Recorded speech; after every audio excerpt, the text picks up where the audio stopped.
ముఖ్యంగా బీసీలకు రక్షణ చట్టం, అదేవిధంగా మహిళా బిల్లులో బీసీ మహిళా సపోర్టా, అదేవిధంగా కేంద్రం నిర్వహించినటువంటి జనగణనలో బీసీ కులగణన అనేక అంశాలపై చర్చించుకోవడానికి ఈరోజు ఇక్కడ సమావేశపడడం జరిగింది. ఈ కార్యక్రమంలో intellectual forum chairman retired IAS Chiranjeevi sir garu, అదేవిధంగా BC political front chairman Balagoni Balarajagouda garu, BC intellectual forum Erramala Venkanna garu, అదేవిధంగా political front vice chairman Durgaiah Goud garu, convener ఎలికటి Vijay Kumar అన్న గారు, అంబల నారాయణ గారు, అదేవిధంగా నాగభూషణం అన్న గారు, దామోదర్ గారు, చిన్న శ్రీకాంత్ గారు తదితరులు ఈ సమావేశానికి హాజరవడం జరిగింది. మొదలుగా పొలిటికల్ అంబల నారాయణ గారు మాట్లాడాలని కోరుకుంటున్నాం.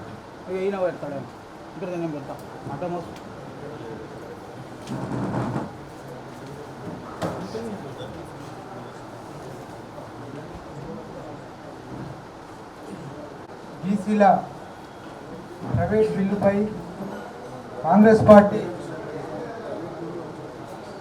ముందుకు వచ్చి రాహుల్ గాంధీ గారి నాయకత్వంలో ప్రైవేట్ బిల్లు పెడతామన్న సందర్భంగా మరి ఈరోజు BC intellectuals forum, BC political front ఆధ్వర్యంలో పెద్దలు బాలగోని బాలరాజగౌడ గారు, మాజీ ఐఏఎస్ చిరంజీవి సార్ గారు, సభా అధ్యక్షులు మిత్రులు బైర్ శేఖర్ గారు, BC political front vice chairman Durgaiah గారు, కన్వీనర్లు ఐలు వెంకన్న గారు, నాగభూషణం గారు, బార్ అండ్ రెస్టారెంట్ అసోసియేషన్ అధ్యక్షులు దామోదర్ గౌడ్ గారు, ఎర్రమాధు వెంకన్న గారు, ఇంకా బీసీ ఇంటలెక్చువల్స్ ఫోరం చిన్న శ్రీకాంత్ గారు, లింగా యాదవ్ గారు ఈ కార్యక్రమంలో పాల్గొంటున్న బీసీ నాయకులకు, పాత్రికేయ మిత్రులందరికీ కూడా నమస్కారం.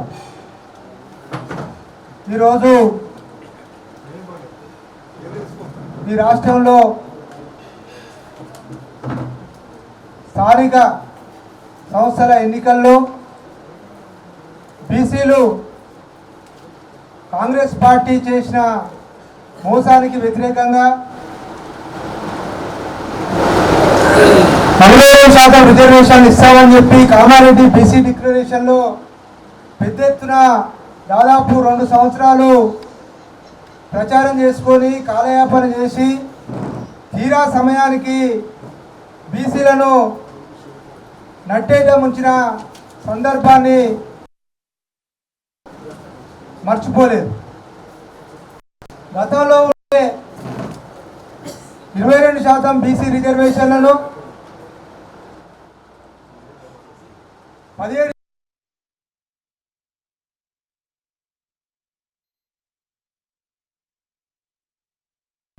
మోసాన్ని గుర్తించిన బీసీలు, ముఖ్యంగా బీసీ పొలిటికల్ ఫ్రంట్ కానీ పెద్దలు చిరంజీవులు సారు ఇంటలెక్చువల్స్ ఫోరం ఆధ్వర్యంలో జరుగుతున్న అనేక రకాల అన్యాయాలను మరి బీసీ ప్రజల వద్దకు తీసుకుపోయారు. మనకు ఇచ్చిన రిజర్వేషన్లు 17%. మనం ఈ ఎన్నికల్లో మన యొక్క సత్తాను చాటుకోవాల్సిన చారిత్రక సందర్భం ఉందని చెప్పి మరి రాష్ట్ర వ్యాప్తంగా అనేక ప్రాంతాల్లో మనకు కామారెడ్డిని మొదలుకుంటే తెలంగాణ అనేక జిల్లాలలో బీసీలను చైతన్యం చేయడం జరిగింది.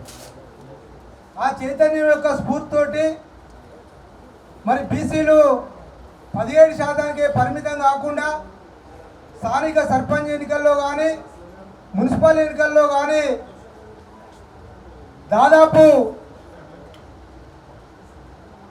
53% సర్పంచ్ ఎన్నికలలో 61% మున్సిపల్ ఎన్నికల్లో విజయం సాధించారు. ఇలాంటి సందర్భంలో కాంగ్రెస్ పార్టీ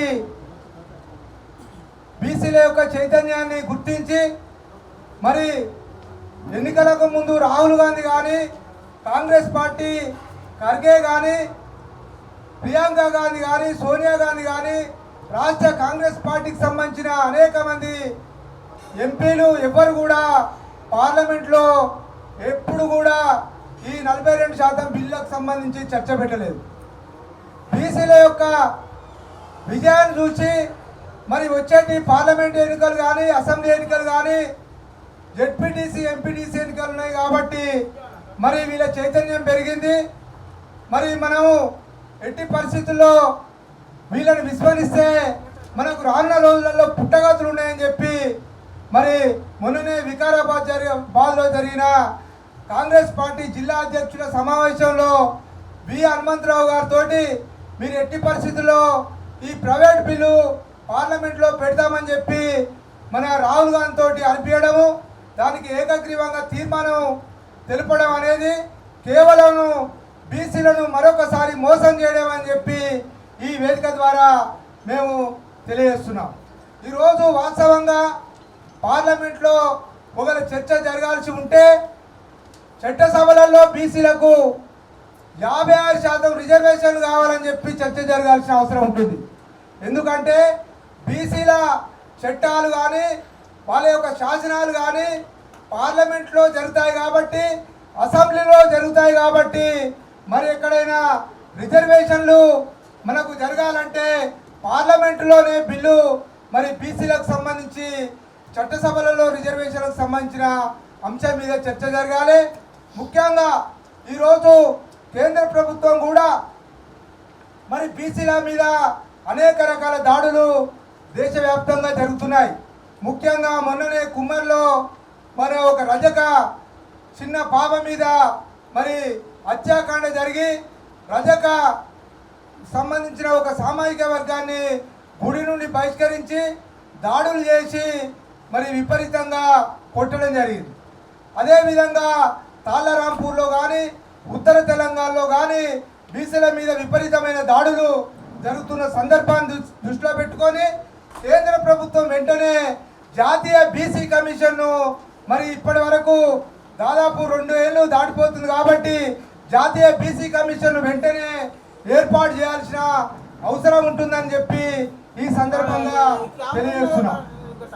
దాంతో పాటు మరి కేంద్ర ప్రభుత్వము బీసీలకు సంబంధించిన బడ్జెట్లో మరి బీసీల జనాభా ఎంతుందో అంత మరి జనాభాకు సంబంధించిన బడ్జెట్ను కూడా కేటాయించాలని, దాంతోపాటు బీసీలకు ప్రత్యేకమైన రక్షణ చట్టం తీసుకురావాలని ఈ సందర్భంగా తెలియజేస్తున్నాము. దాంతోపాటు రాష్ట్ర ప్రభుత్వం ప్రవేశపెట్టే బడ్జెట్లో బీసీలకు సంబంధించిన కుల సంఘాలకు సంబంధించిన ఫెడరేషన్లకు సంబంధించిన కార్పొరేషన్లకు సంబంధించిన బడ్జెట్ను ఏర్పాటు చేసి బీసీలకు 30,000 కోట్లకు తగ్గకుండా బడ్జెట్ కేటాయించాలని తెలియజేస్తూ ఈ అవకాశం ఇచ్చిన పెద్దలకు ధన్యవాదాలు తెలుపుతూ ముగిస్తున్నాం. ఏర్పాటు చేసినటువంటి ఈ యొక్క సమావేశానికి అతిథిగా ఇచ్చేసినటువంటి పెద్దలు బీసీ ఇంటలెక్చువల్ ఫోరం చైర్మన్ మాజీ ఐఏఎస్ చిరంజీవులు గారు, అదేవిధంగా BC political party chairman Balagoni Balaraju Goud గారు, అదేవిధంగా అధ్యక్షత ఇస్తున్నటువంటి మిత్రుడు బైరి శేఖర్ గారు, కన్వీనర్స్ ఐలు వెంకన్న గౌడ్ గారు, వెలికటి విజయ్ కుమార్ గారు, అదేవిధంగా అంబాల నారాయణ గారు, అదేవిధంగా దామోదర్ గారు, అదేవిధంగా చెన్న శ్రీకాంత్ గారు, వెంకన్న నేత గారు, లింగేష్ యాదవ్ గారు, ఈ కార్యక్రమానికి ఇచ్చేసినటువంటి మీడియా మిత్రులందరికీ కూడా పేరు పేరున హృదయపూర్వకంగా నమస్కారాలు తెలియజేస్తూ, ముఖ్యంగా కాంగ్రెస్ ప్రభుత్వం అటు బీజేపీ 2 రాజకీయ పార్టీలు బీసీలను పచ్చి మోసం చేస్తూ ఉన్నాయి, దగా చేస్తూ ఉన్నాయి. ఇక్కడ ఉన్నటువంటి కాంగ్రెస్ ప్రభుత్వం ఏం చెప్తా ఉంది, మేము పెట్టినటువంటి ఏదైతే బిల్లులు ఉన్నాయో ఆ బిల్లులను పార్లమెంటులో చట్టరూపం దాల్చకుండా బీజేపీ అడ్డుకుంటుందని చెప్పేసి కుంటి సాకులు చెప్తా ఉన్నాడు రేవంత్ రెడ్డి గారు. అక్కడ ఉన్నటువంటి కేంద్రంలో ఉన్నటువంటి బీజేపీ ఏం చెప్తా ఉంది, సరి అయినటువంటి విధానంతో రాష్ట్ర ప్రభుత్వము చట్ట సవరణకు అనుకూలమైనటువంటి ప్రాతినిధ్య ప్రకారంగా చేయట్లేదు కాబట్టి అని చెప్పేసి బీజేపీ చెప్తా ఉంది. కానీ ఈ రెండు పార్టీలు బీసీలను పచ్చి మోసం చేస్తూ ఉన్నాయి, దగా చేస్తూ ఉన్నాయి. ఎందుకంటే కేంద్రంలో బీజేపీ చేయాల్సినటువంటి అంశం ఏదైతే ఉందో, ఇప్పటికీ దేశంలో 70 కోట్ల మంది బీసీలుంటే స్వతంత్రం వచ్చిన తర్వాత ఇప్పటికీ బీసీలకు ఒక ప్రత్యేకమైనటువంటి మంత్రిత్వ శాఖ ఏర్పాటు చేయలేదు బీజేపీ పార్టీ. బీసీ ప్రధానమంత్రి అయ్యుండి, అదేవిధంగా జాతీయ స్థాయిలో ఏ ఎస్సీలకు కానీ ఎస్టీలకు కానీ అగ్రవర్ణాలకు కానీ మైనార్టీలకు కానీ ఎవ్వరి మీద కూడా క్రిమిలేయర్ విధానం లేదు. కానీ కేవలం బీసీల మీదనే క్రిమిలేయర్ విధానాన్ని పెట్టి ఈరోజు క్రిమిలేయర్ని ఎత్తివేయాలంటే ఎత్తేయడం లేదు. మేము 35-40 సంవత్సరాలుగా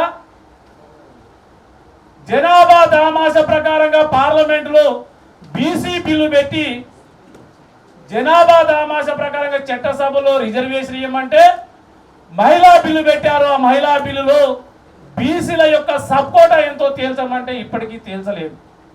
అదేవిధంగా బీసీలు అంటే ఉద్యోగులకు ప్రమోషన్లో రిజర్వేషన్లు ఇది కేంద్ర ప్రభుత్వమే చేయాలి.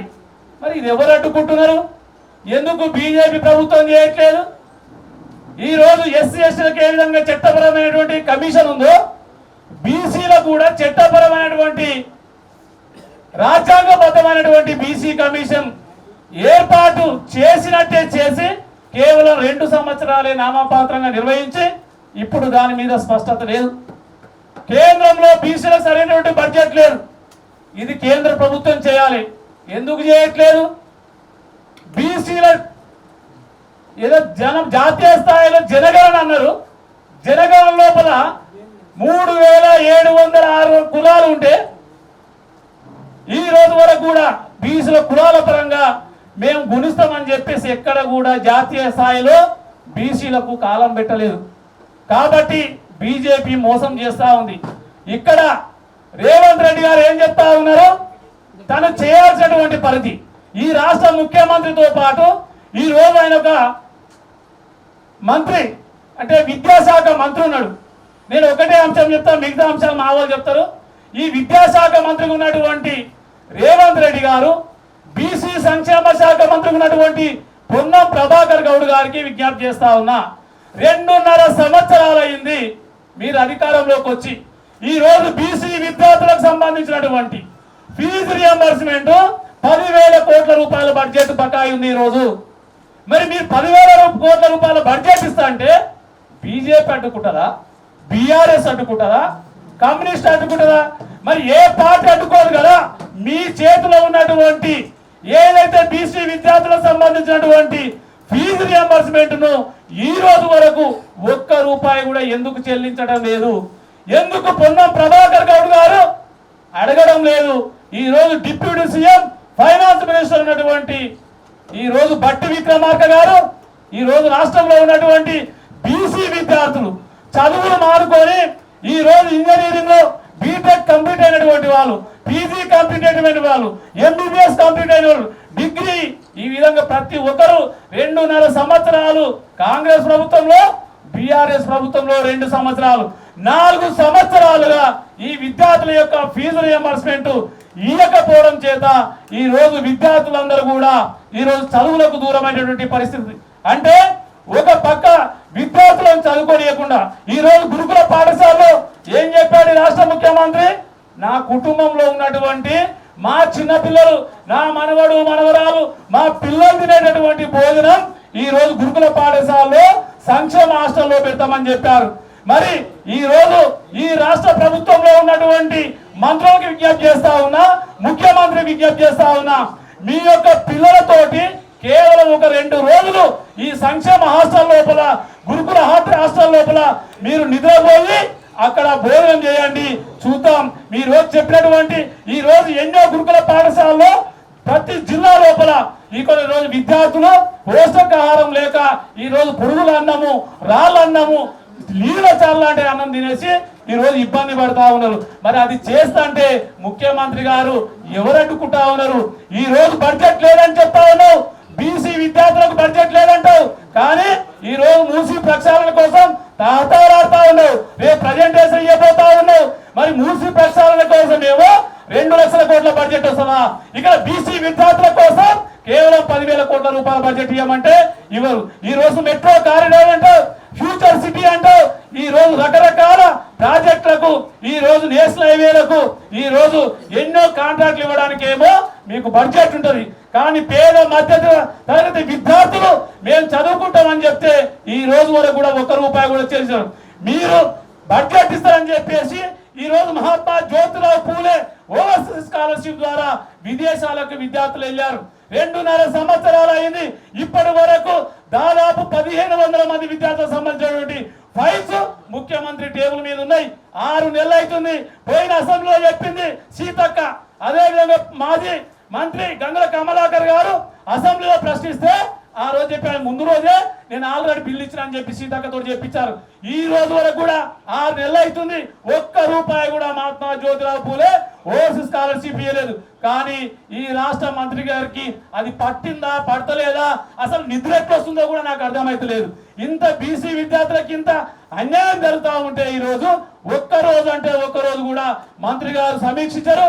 కేవలం బీసీ మంత్రికి అవకాశం ఇచ్చి బీసీ మంత్రుల మీద గన్ను పెట్టి ఈ రోజు బీసీ సమాజాన్ని ఈ రోజు కాలుస్తున్నాడు ఈ రాష్ట్ర ముఖ్యమంత్రి. కాబట్టి మీరు చేయాల్సినటువంటి ఏదైతే కార్యక్రమం ఉందో ఖచ్చితంగా అది చేయండి.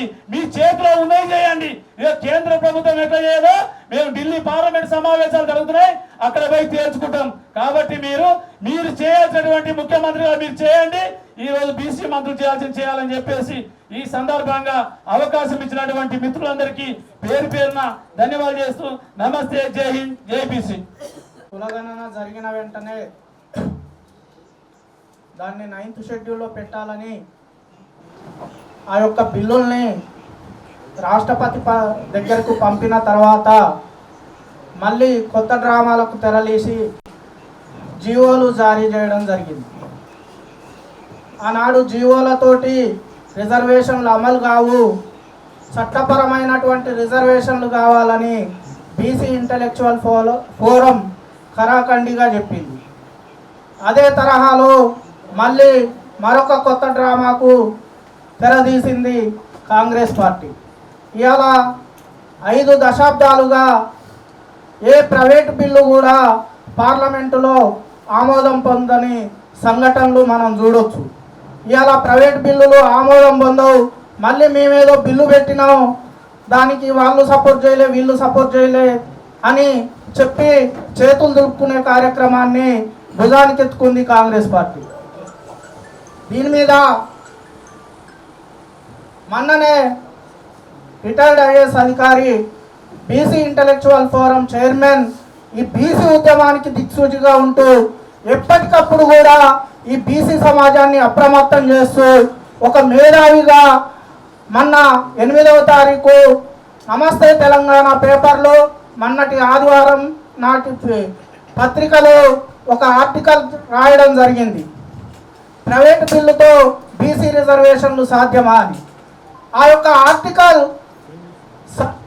తెలంగాణ సమాజంలో చాలామంది మేధావులు, ఉద్యమకారులు అవును నిజంగానే ఈ ప్రైవేట్ బిల్లుతోటి బీసీ రిజర్వేషన్లు వస్తాయా అనే సందిగ్ధంలో, అసలు ప్రైవేట్ బిల్లు వల్ల చట్టం అమలవుతుందా, దానికి మద్దతు ఇస్తారా మిగతా పార్టీలు, ఏ పార్టీని కూడా ఇప్పటి వరకు అఖిలపక్షాన్ని తీసుకుపోకుండా, ఏ పార్టీతోటి కూడా సంప్రదింపులు జరపకుండా, ఏ ప్రజా సంఘాలతోటి బీసీ సంఘాలతోటి సంప్రదింపులు జరపకుండా ఈరోజు డైరెక్ట్గా ప్రైవేట్ బిల్లు పెట్టి ఏదో చేతులు దులుపుకునే కార్యక్రమాన్ని చేసి దాన్ని మేము పెట్టినాం అయిపోయింది, మేము జీవో ఇచ్చినాం కోర్టు కొట్టేసింది అనే దృక్కోణంలో పోతూ దాన్ని నీరుగార్చేందుకు ప్రయత్నిస్తుంది. కాబట్టి వీటిని ఎప్పటికప్పుడు ఎండగడుతూ మేము మా ఉద్యమ కార్యాచరణలో భాగంగా BC intellectual forum, BC political front ముందుకు పోతూ మళ్ళీ మేము దీన్ని ఆ ఉద్యమాన్ని 42% బీసీ రిజర్వేషన్ బిల్లులు 9వ షెడ్యూల్ తోటే సాధ్యమని మీరు 9వ షెడ్యూల్లో పెట్టి దాన్ని మాకు అందించాలని ఆ రకమైనటువంటి ప్రయత్నానికి అఖిల పక్షాన్ని ఢిల్లీకి తీసుకుపోవాలి, ఆ పరంగా పార్లమెంటును స్తంభింపజేయాలి కాంగ్రెస్ పార్టీ ఎంపీలను కోరుతూ నాకు ఈ అవకాశం ఇచ్చిన, ఇంకా మిగతా అంశాల మీద పెద్దలు మాట్లాడుతూ నాకు అవకాశం ఇచ్చిన పెద్దలకు ధన్యవాదాలు. అధికారంలోకి వచ్చిందంటేనే కామారెడ్డి డిక్లరేషన్ బీసీలకు ఇచ్చిన వాగ్దానాల వల్ల, ఆ వాగ్దానాలన్నీ అధికారం ఎక్కే వరకు వాళ్ళు దృష్టిలో ఉంచుకొని అధికారం రాగానే కనబడకుండా మన మీద వాళ్ళ సమక్షంలో వాళ్ళ ఓట్లతో మనము అధికారంలోకి వచ్చినామని మరిచిపోయి కార్యక్రమాలు నిర్వహిస్తున్నారు. అట్లాంటి కార్యక్రమాల్లో బీసీలందరూ కూడా వారి ఉగ్ర రూపం చూపించడానికి నడుస్తున్న ఈ రాష్ట్ర వ్యాప్త కార్యక్రమంలో బీసీ నాయకులు చేస్తున్న కార్యక్రమాలు అని ప్రతి ఒక్క కార్యక్రమం కూడా వారి కంటి చూపుకి కనబడుతున్నా కూడా గుడ్డివారిలాగా ప్రవర్తిస్తూ ఉన్నారు. అట్లాంటి కార్యక్రమాలు ఇంకా కూడా సాగవని చెప్పి ఈ కార్యక్రమాలు ముందు ముందు కూడా ఇలాగే చేసుకుంటూ పోతే బీసీ ఉగ్ర రూపానికి ఈ ప్రభుత్వము మూల్యం చెల్లించుకోక తప్పదని చెప్పి, అలాగే బడ్జెట్లో కూడా బీసీలకు కేటాయించాల్సిన నిధులు కేటాయిస్తూనే పాత బడ్జెట్లో కేటాయించిన ఫండ్స్ కూడా 31 తారీఖు లోపలనే వాటిని వినియోగించాలని, విడుదల చేయాలని, అలాగే మహిళా రక్షణ చట్టం కానీ బీసీ రక్షణ చట్టం కానీ సబ్ కోటా ఏదైతే ఉందో మహిళల సబ్ కోటా కూడా పార్లమెంట్లో రావాల్సిన దాంట్లో కూడా వాళ్ళకు చెందాల్సింది కూడా స్పెసిఫిక్గా మెన్షన్ చేయాలని చెప్పి కోరుతూ, అలాగే బీసీ రక్షణ చట్టం ఎందుకంటే మొన్నటి జరిగిన చిన్న 2 నెలల పాప మీద జరిగిన హత్యాకాండ యత్నము యావత్ సమాజాన్ని ఆలోచింపజేసే తరుణం అది. సో ఇలాంటి తరుణాల్లో బీసీల మీద జరుగుతున్న వాటికి ఎస్సీ ఎస్టీ వాళ్ళకి ఎట్లాగైతే రక్షణ చట్టం ఉందో బీసీలకు కూడా రావాల్సిన ఆవశ్యకత ఎంతైనా ఉన్నది. ఆ దిశగా ఈ రాష్ట్ర ప్రభుత్వము ఆలోచన చేయాలని చెప్పి, బీసీల ఆగ్రహానికి గురి కాకూడదని చెప్పి కోరుతూ ఈ సమావేశం నిర్వహిస్తున్న వారందరికీ కూడా మరొకసారి ధన్యవాదాలు రాపోలు జ్ఞానేశ్వర్ గారు. ఇప్పుడు BC intellectual forum, BC political front సంయుక్త ఆధ్వర్యంలో ఇవాళ పాతికేయుల సమావేశం ప్రధానమైన అంశము పెద్దలు చిరంజీవి గారు, బాలరాజు వివరిస్తారు. మిత్రులు మాట్లాడిన వాళ్ళు కూడా ఉన్నారు. 2 విషయాలు చెప్పదలుచుకున్నాను. ఇవాళ బీసీ రిజర్వేషన్ల పేరుతో కాలయాపన చేస్తూ కేంద్ర రాష్ట్ర ప్రభుత్వాలు బీసీలో ఉన్నటువంటి కుల వృత్తులకు ఎలాంటి సంక్షేమానికి ఎలాంటి ఆదరణకు నోచుకోకుండా కుల వృత్తులు విధ్వంసం అవుతూ ఉంటే, కుల వృత్తులు ఆదరణ లేకుండా సంక్షేమాన్ని పట్టించుకోకుండా వాళ్ళ వృత్తులు నిర్వీర్యం అవుతూ ఉంటే ఇవాళ రిజర్వేషన్ల పేరు మీద కాలయాపన చేస్తారు తప్ప ఇవాళ బడ్జెట్లో కానీ వాళ్ళ వృత్తికి సంబంధించిన ఫెడరేషన్లు కానీ కార్పొరేషన్లకు సంబంధించిన కానీ ఎక్కడ కూడా తగిన నిధులు కేటాయించకపోగా, కార్పొరేషన్ చైర్మన్లను ప్రకటించకపోగా, పాలక వర్గాలు నియమించకపోగా, వారికి నిధులు కేటాయించకుండా ఇవాళ కాలయాపన చేస్తూ ఇవాళ మొక్కుబడిగా బీసీల పేరు మీద ఓట్లు దండుకొని వచ్చిన కేంద్ర రాష్ట్ర ప్రభుత్వాలు ఈ 2 సంవత్సరాల కాలంలో ఇవాళ 2 సంవత్సరాల కాలంలో బీసీలకు కామారెడ్డి డిక్లరేషన్లో ప్రతి ఏటా 20,000 కోట్ల రూపాయల సప్లాన్ పెట్టి చట్టబద్ధ కల్పించి సంక్షేమానికి పెద్దపీట వేస్తారన్న చెప్పిన ప్రభుత్వం 2 సంవత్సరాలు అది మర్చిపోయింది. దానికి కాకుండా అదనంగా కులవృత్తులు కూడా విధ్వంసం అవుతూ ఉంటే వాటి కూడా చూస్తూ కూడా కనీసము వాటి ఎలాంటి సంక్షేమానికి రివీల్మెంట్ పెట్టకుండా, కనీసం వాటి గురించి ఆదరించకుండా వారి కమిషన్ల పేరు మీద ఇవాళ కాలయాపన చేసే పరిస్థితి కొనసాగుతూ ఉంది.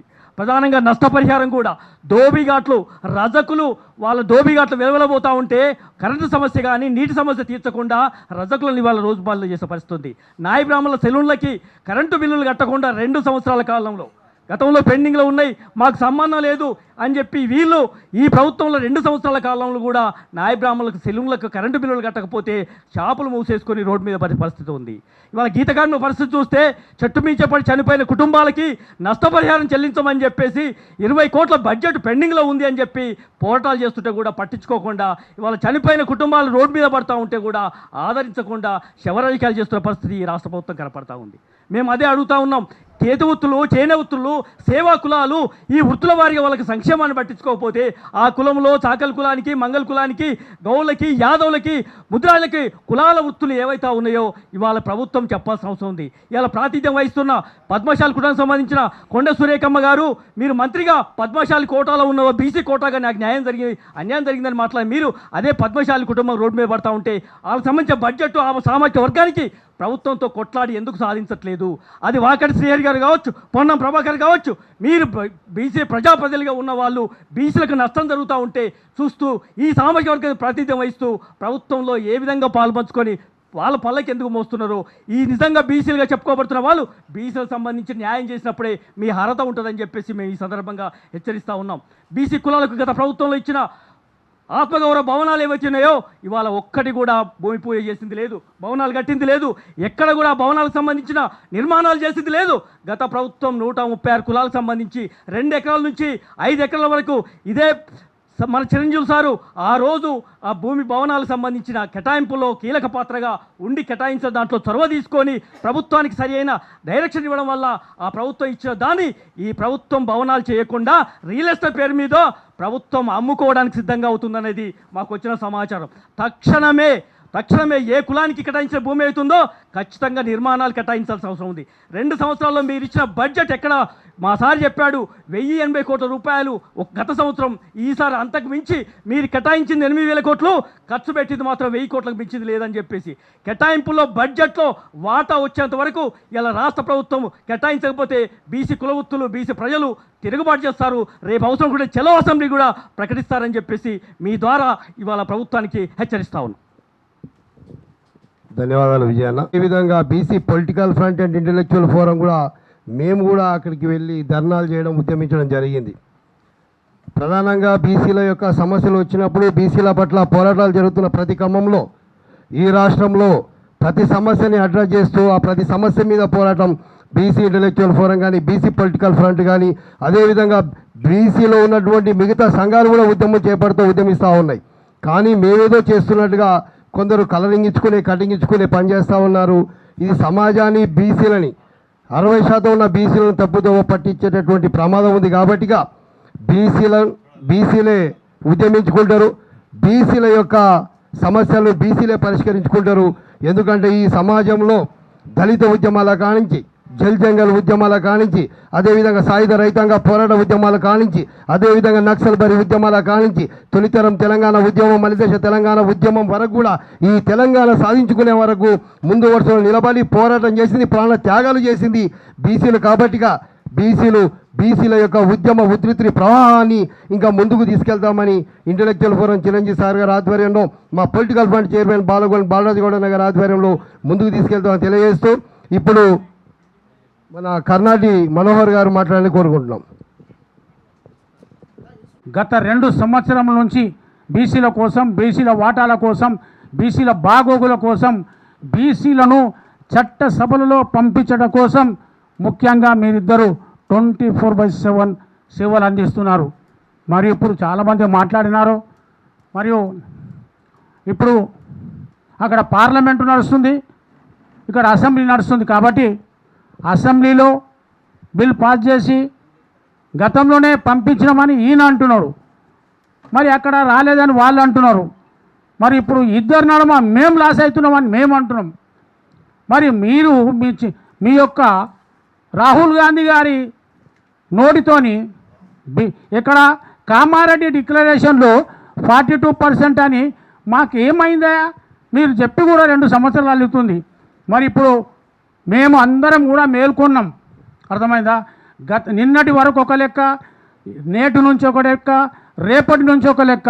మా పెద్ద మనుషులు ఎట్లా చెప్తే అట్లా మేము ఇక్కడ అసెంబ్లీని ముట్టడించాలన్నా మరియు పార్లమెంటును ముట్టడించాలన్నా మా పెద్దలు నిర్ణయిస్తారు.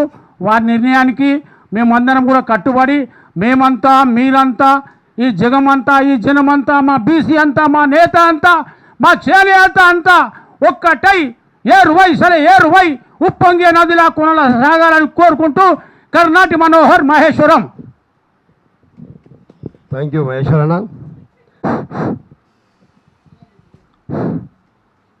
బైరు శేఖర్ గంగపుత్ర గారు, ఈ కార్యక్రమానికి ముఖ్య అతిథులుగా వచ్చేసినటువంటి బీసీ ఇంటలెక్చువల్ ఫోరం చైర్మన్ మాజీ IAS T Chiranjeevulu garu, BC political front chairman Balagoni Balaraju Goud garu, intellectual forum political front నాయకులందరికీ కూడా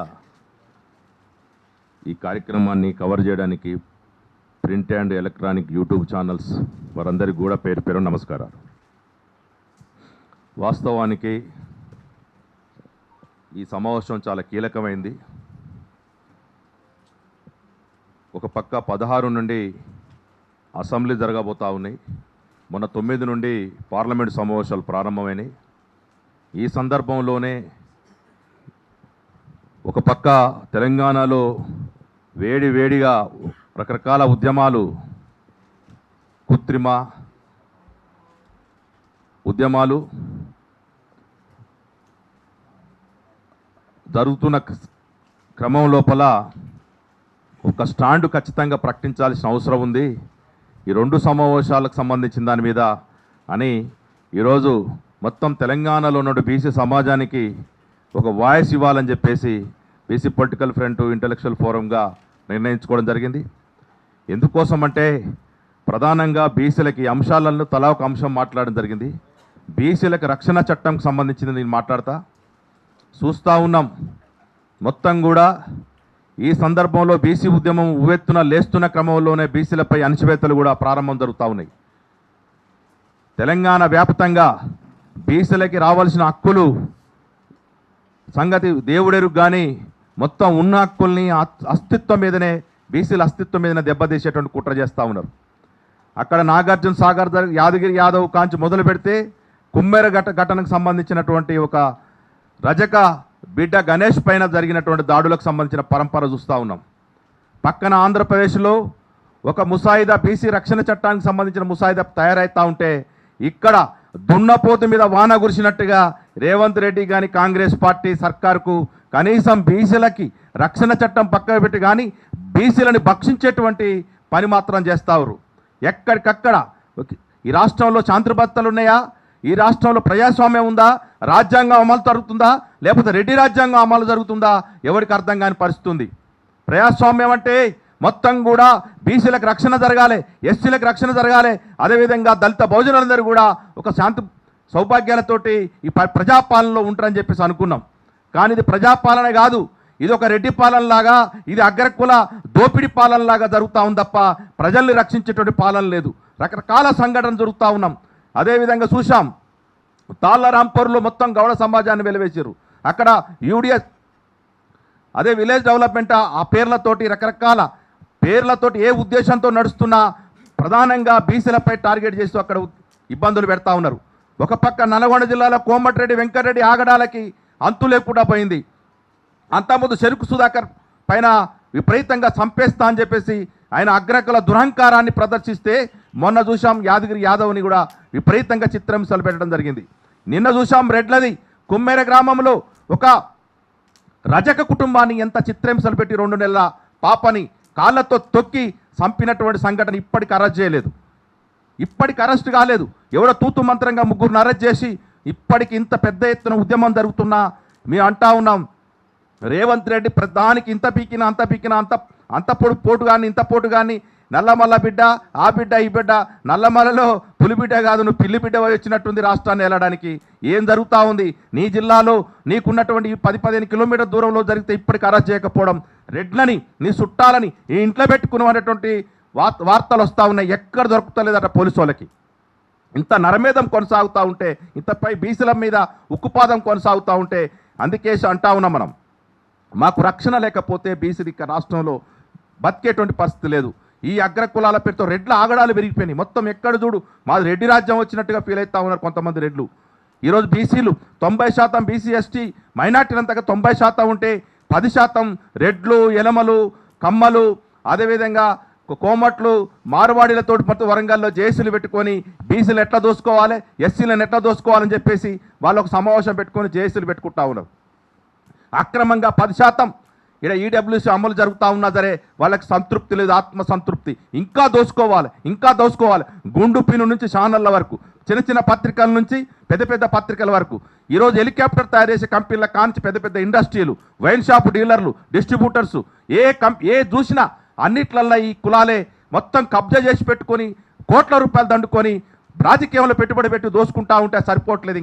ఇంకా ఎట్లా అనసాలే, వీళ్ళని ఎట్లా ఇబ్బంది పెట్టాలి, ఇంకా వీళ్ళని అస్తిత్వం ఎట్లా దెబ్బతీయాలి, వీళ్ళ భావపక్తని ఇంకా ఎట్లా తుంగలు తొక్కేసేయాలి, ఈ రాజ్యాంగాన్ని ఎట్లా అమలు కాకుండా చూసుకోవాలి, ఇక్కడ రెడ్డి రాజ్యాన్ని ఎట్లా విస్తరింపజేయాలన్నటువంటి కుట్ర చేస్తూ ఉన్నారు. అందుకోసం అంటా ఉన్నాం, పక్కనున్నటువంటి రాష్ట్రానికి సంబంధించినటువంటి బీసీ రక్షణ చట్టం ఉంటే తప్ప మేము బతకలేము ఇక్కడ. మాకు ఎందుకంటే మా ఆత్మగౌరవం దెబ్బతింటా ఉంది. 79 సంవత్సరాల స్వాతంత్రంలో ఇంకా బీసీలు ఇబ్బందులు పడేటువంటి పరిస్థితి వస్తూ ఉంది. అయ్యా మాకు రక్షించమని చెప్పేసి దేయి అని చెప్పి అడుక్కోవాల్సిన పరిస్థితి మాకు లేదు.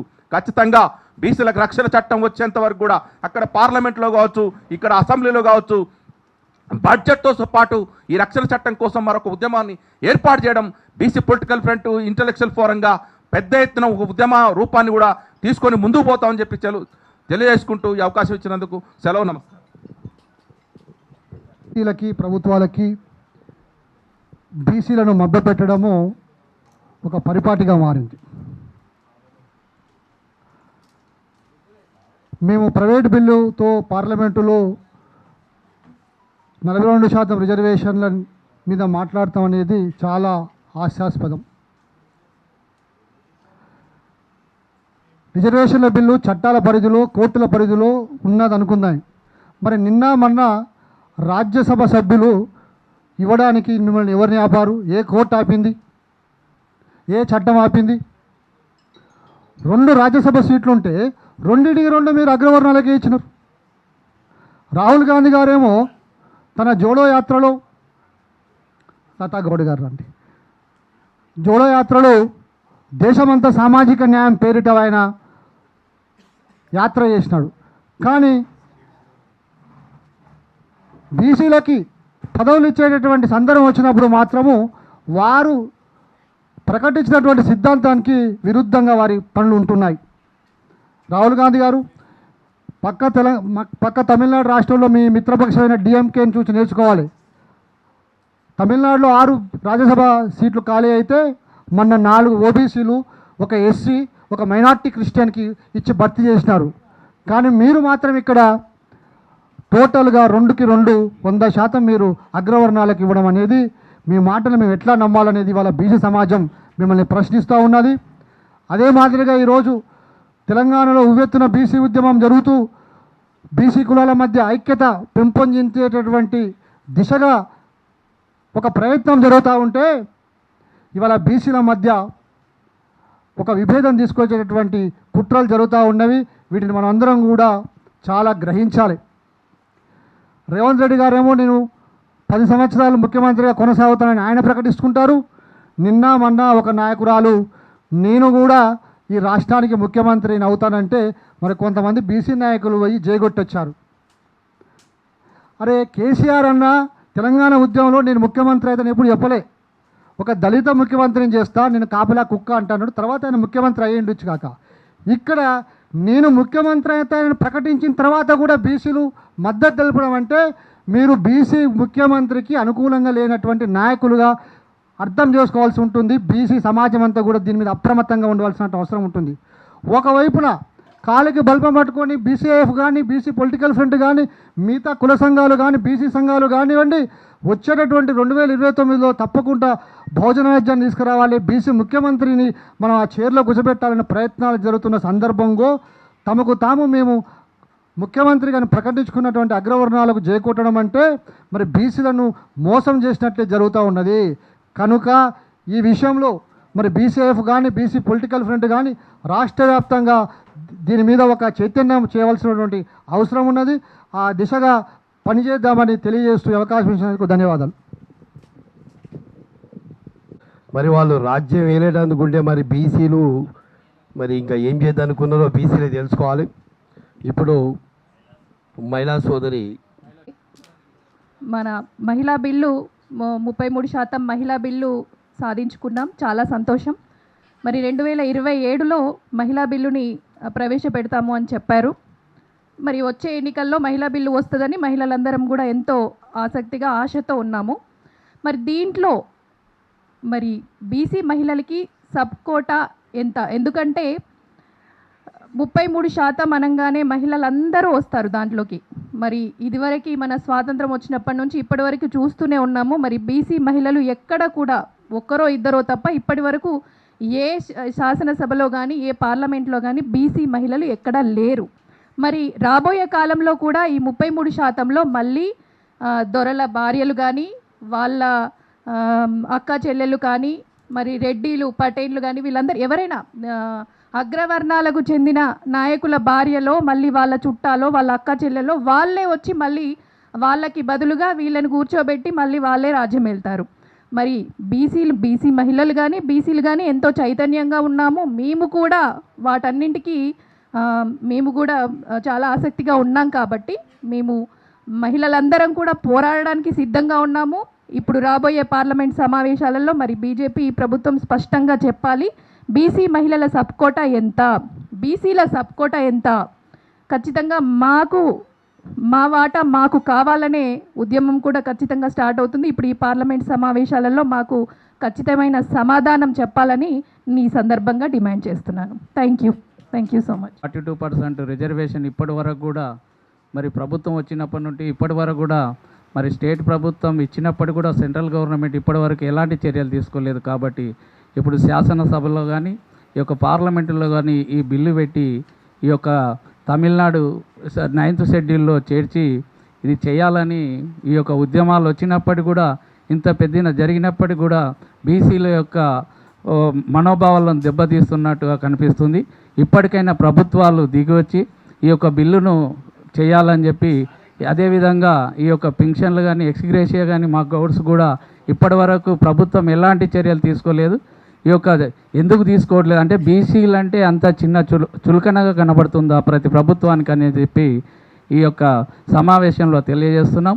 ఈ యొక్క ముందు ఈ యొక్క తొందరలో ఈ 42% రిజర్వేషన్ కానీ అన్ని విధాలుగా బీసీలకు అన్యాయం జరిగినటువంటి దాని మీద నిర్ణయం తీసుకోకపోతే ఉద్యమాలు ఉధృతంగా ఉంటాయని సభాముఖంగా తెలియజేస్తూ, అదేవిధంగా ప్రతి బిడ్డ బీసీ ముందుకు రావాలి. ఇప్పుడు ఆసన్నమైంది కాబట్టి తెలంగాణ రాష్ట్రం గురించి ఏ విధంగా ముందుకెళ్ళామో ఇప్పుడు కూడా మన బీసీ ఈ యొక్క రిజర్వేషన్లపైన మనకు జరుగుతున్న అన్యాయాలపైన ముందుకు రావాలని మరీ కోరుకుంటూ ఈ అవకాశం ఇచ్చిన పెద్దలందరూ ధన్యవాదాలు తెలియజేస్తూ మాట్లాడారు. పెద్దలందరికీ నమస్కారం. ఈ కాంగ్రెస్ పార్టీ ఆల్రెడీ ఇక్కడ చేసింది, తీర్మానాలు అన్నీ చేసింది. 9th షెడ్యూల్లో అక్కడ రెడీ ఉన్నదాన్ని గురించి కొట్లాడకుండా ఇప్పుడు ఏదో కొత్తగా ప్రైవేట్ బిల్లు అంటుంది. ప్రైవేట్ బిల్లు ఎందుకు, ఆల్రెడీ రెడీగా ఉన్న దాని గురించి కొట్లాడితే అయిపోతుంది కదా. అలాగే బీసీల మీద కూడా అనేక దాడులు జరుగుతున్నాయి. దాడులకు కూడా రక్షణ చట్టం కూడా కల్పించాలని మా పెద్దలందరూ చెప్పినట్టు చేయాలని, అలాగే బీసీలందరూ కూడా ఈ చిరంజీవి సార్ చెప్పిన బాటలో నడిస్తే మనోళ్ళు తప్పు చేసినా సరే, ఎవరైనా సరే తప్పు చేసినా తప్పు అని చెప్పే బీసీల గురించి మాత్రమే కొట్లాడే సారు ఉన్నాడు కాబట్టి సార్ వెంట నడవాలని అందరికీ కోరుతున్నాను. బిల్లుల మీద చర్చ జరగాలి. అదేవిధంగా తమిళనాడు తరహాలో 9th షెడ్యూల్లో చేర్చిన ఉద్దేశంతో ఈరోజు ఈ సమావేశం ఏర్పాటు చేయడం జరిగింది. ముఖ్యంగా భారతదేశంలో ఈ యొక్క జనగణనకు ఒక సుదీర్ఘమైన చరిత్ర ఉన్నది. ఇవాళ కాంగ్రెస్ పార్టీ బీజేపీ పార్టీ వీళ్ళ బాబులో కాదు ఈ జనగణన చేసింది. 1865లోనే ఆనాడు బ్రిటిష్ గవర్నమెంట్ ఉన్నప్పుడు హెన్రీ వాల్టర్ భారత జనాభా లెక్కల పితామహుడిగా అతన్ని పిలుస్తారు.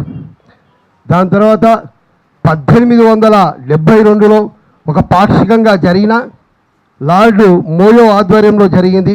1881లో సింక్రోనస్ సెన్సెస్ ఒకేసారి దేశవ్యాప్తంగా ఆ రోజు 1881లో చేయడం జరిగింది. మరి ఈ విధంగా బ్రిటిష్ గవర్నమెంట్ ఉన్నప్పుడు 1931 వరకు జరిగినటువంటి ఈ జనాభా సెన్సెస్ లెక్కల్లో కులగణన కూడా చేయడం జరిగింది. 1931 వరకే బీసీల జనాభా అంటే అప్పుడున్నటువంటి వర్ణ వ్యవస్థ అనుకోవచ్చు, కుల వ్యవస్థ అనుకోవచ్చు, ఈ బీసీ కేటగిరీలో ఉన్నటువంటి తరగతులు 52% 1931 వరకే తేల్చడం జరిగింది. దాని తర్వాత కాకా కాలేర్కర్ కమిషన్ 1953లో వేసినప్పుడు కూడా హైదరాబాదు నగరంలో ఈ యొక్క హైదరాబాదు రాష్ట్రంలో 73% దాకా బీసీలు ఉన్నారని తెలవడం జరిగింది. దాని తర్వాత స్వాతంత్రం వచ్చిన తర్వాత 1951 నుంచి 1948 యాక్ట్ ప్రకారము 1951 నుంచి చేస్తే ఆ రోజు నుంచి ఈ రోజు వరకు కాంగ్రెస్ ప్రభుత్వం కానీ బీజేపీ ప్రభుత్వం కానీ అంటే కాంగ్రెస్ ప్రభుత్వం చేసినప్పుడు ప్రతి సందర్భంలో కూడా జనాభా లెక్కలలో ఎస్సీ ఎస్టీలని తీసుకున్నారు కానీ ఎక్కడ కూడా బీసీలను తీసుకోవడం జరగలేదు. అన్యాయం జరుగుతూనే వచ్చింది. అది కాంగ్రెస్ ప్రభుత్వం అన్యాయం చేసుకుంటూ వచ్చింది. ఈ 12.5 సంవత్సరాల కాలంలో బీజేపీ ప్రభుత్వం కూడా తానేమి తక్కువ కాదన్నట్టుగా అన్యాయం చేసుకుంటూ వస్తున్నది ఈ బీసీ సోదరులంతా గమనించాల్సినటువంటి విషయం. అందుకే ఈరోజు ఈ ప్రైవేటు బిల్ అనేది దీని గురించి ఒక సమగ్రమైనటువంటి వ్యాసం రాశారు మన చిరంజీవి సార్ గారు. ఈ ప్రైవేటు బిల్లులు అంతకుముందు ఏదో 14 బిల్లులు పెట్టిరు. 1970 వరకే ప్రైవేటు బిల్లు ఒక్కటి ఆమోదం అయింది. ఆ 1970 లాస్ట్ దాని తర్వాత ప్రైవేటు బిల్లు ఆమోదం పొందలేదు, చట్టం కాలేదు. ఎందుకంటే అదొక ఎంపీ పెట్టేది, ఇది గవర్నమెంట్ పెట్టే బిల్లు అయితే గవర్నమెంట్ ఏకపక్షంగా దాన్ని నెగ్గించుకొని దాన్ని చట్టం చేసుకునేటువంటి ఆస్కారం ఉంటుంది. దానికి సమయం ఇస్తారు. ఇదే ప్రైవేట్ బిల్లుకు సమయం ఉండదు, అనేక కండిషన్లతో ఉంటుంది. కాబట్టి ఈ ప్రైవేట్ బిల్ అనేది ఈ క్యాబినెట్ కాంగ్రెస్ ప్రభుత్వం చేసింది. ఈ రాష్ట్రంలో మరోసారి మోసం జరగబోతుంది అనేది ఈ చిరంజీవి సార్ గారు రాసినటువంటి వ్యాసం తర్వాత అనేక మార్లు మేము మాట్లాడుకోవడం జరిగింది. BC political fund chairman and intellectual forum chairman Chiranjeevi sir, మా బాలరాజు గౌడ్ అన్న గారు. దాన్ని ఉద్దేశించే ఈరోజు ఈ యొక్క రాష్ట్రంలో ఉన్న బీసీ సోదరులందరికీ ఈ యొక్క చట్టంలో ఏముంది, వీళ్ళు ప్రైవేటు బిల్లులో ఏముంది, ఎందుకు తొండ ఊసరి వెళ్ళి రంగులు మార్చుకుంటూ పోతున్నాము, అనేక సందర్భంలో బీసీలను ఏ విధంగా మనని మోసం చేస్తున్నారో ఈ విషయం అంతా తేటతెల్లం చేయడానికే ఈరోజు ఇక్కడ చర్చా వేదిక నిర్వహించుకోవడం జరిగింది. కావున ఇప్పుడు BC political front chairman Balaraju Goud అన్న గారు దీన్ని ఉద్దేశించి మాట్లాడాలని కోరుకుంటున్నాం. మీడియా సోదరులకు మరియు పత్రికా విలేకరులందరికీ కూడా ఈ సమావేశానికి మిమ్మల్ని ఆహ్వానించినాము. మీరు వచ్చినందుకు కూడా హృదయపూర్వక నమస్కారాలు.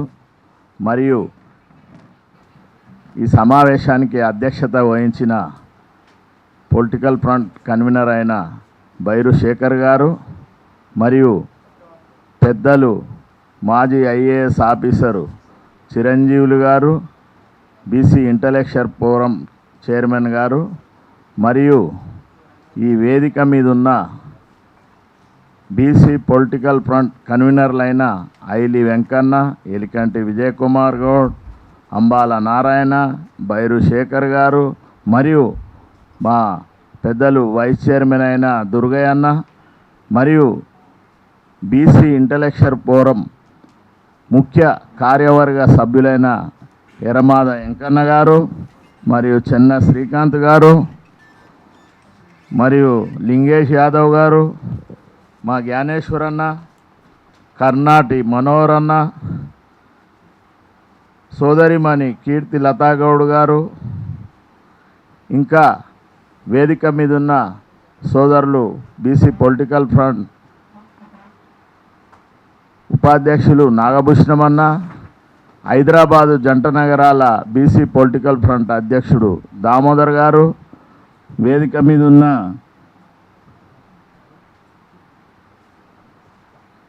అనిల్ గారు, పెద్దలు చిరంజీవి గారు, మరియు బీసీ పొలిటికల్ ఫ్రంట్ చైర్మన్ అయిన నేను బాలరాజు గౌడ్.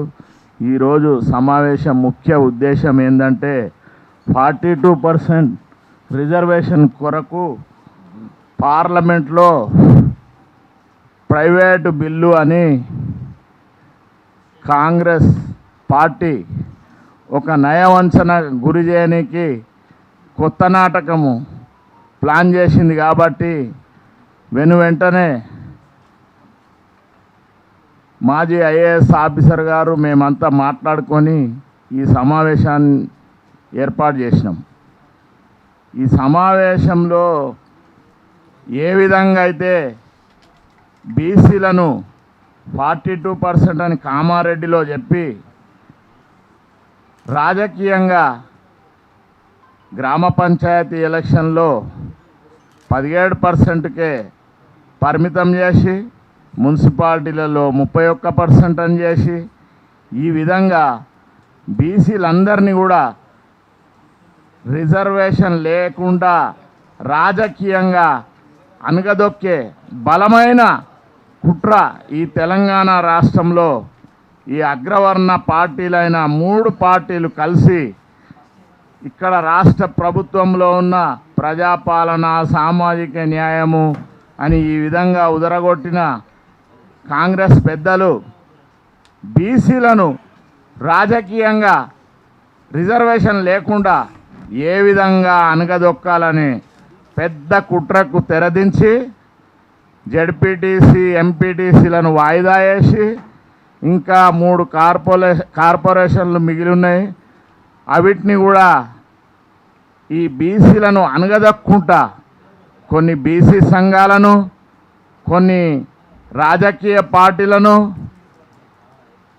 వాళ్ళందరినీ కూడా వాడుకొని తెలంగాణ రాష్ట్రంలో రాజకీయ రిజర్వేషన్ అనేది బీసీలకు దక్కకుండా చేయాలని పెద్ద కుట్ర జరుగుతుంది.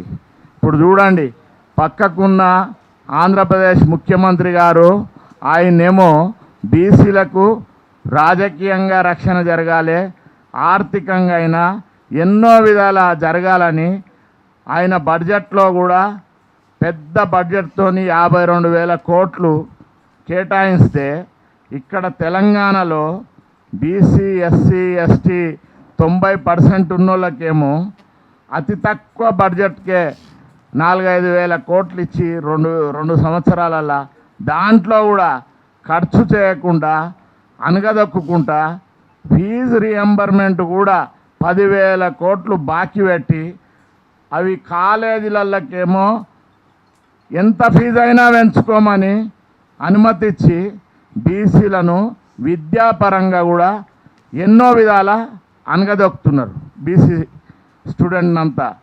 ఈ విధంగా ఎన్ని రకరకాలుగా బీసీలను రాజకీయంగా, విద్యాపరంగా, ఉద్యోగాలలో, కాంట్రాక్టులలో కూడా ఈ 2.5 సంవత్సరాల్లో మొత్తం అనగదొక్కే ప్లాన్ జరుగుతుంది. మన కుల సంఘాల నాయకులు కూడా చైతన్యం కావాలి, మోసపోవద్దు. మోసపోతే మనం అన్ని విధాల నష్టపోతాం. ఇప్పుడు మనకు రిజర్వేషన్ అనేది దక్కకపోతే ఇక ఎప్పటికీ దక్కే ఛాన్సే కనబడడం లేదు. ఎందుకంటే ఇది మొత్తము పటేన్ల రాజ్యము, దొరలు అందరూ ఏకమై మనని అనగదొక్కుతురు. 3 పార్టీలు ఇప్పుడు మొన్న జనగణనలో కులగణన చేస్తామని చెప్పారు. చెప్పి ఏం చేస్తుర్రు? ఎస్సీ ఎస్టీలనేమో చేస్తామంటారు, బీసీలో వచ్చే వరకు అదర్స్లో వేసారు. ఈ విధంగా బీజేపీ పార్టీ చేస్తామని చెప్పి చేయకుండా బీజేపీ ఈ విధంగా, కాంగ్రెస్ ఏమో మొత్తానికే, బీఆర్ఎస్ ఏమో పోరాటం చేస్తుంది, ఆయననేమో ఫామ్ హౌస్కే పరిమితం. ఇక్కడ ఉన్నోళ్ళేమో కేటీఆర్ గారు, హరీష్ రావు, వీళ్ళేమో బీసీల గురించి పట్టించుకున్న పాపాన పోతలేరు.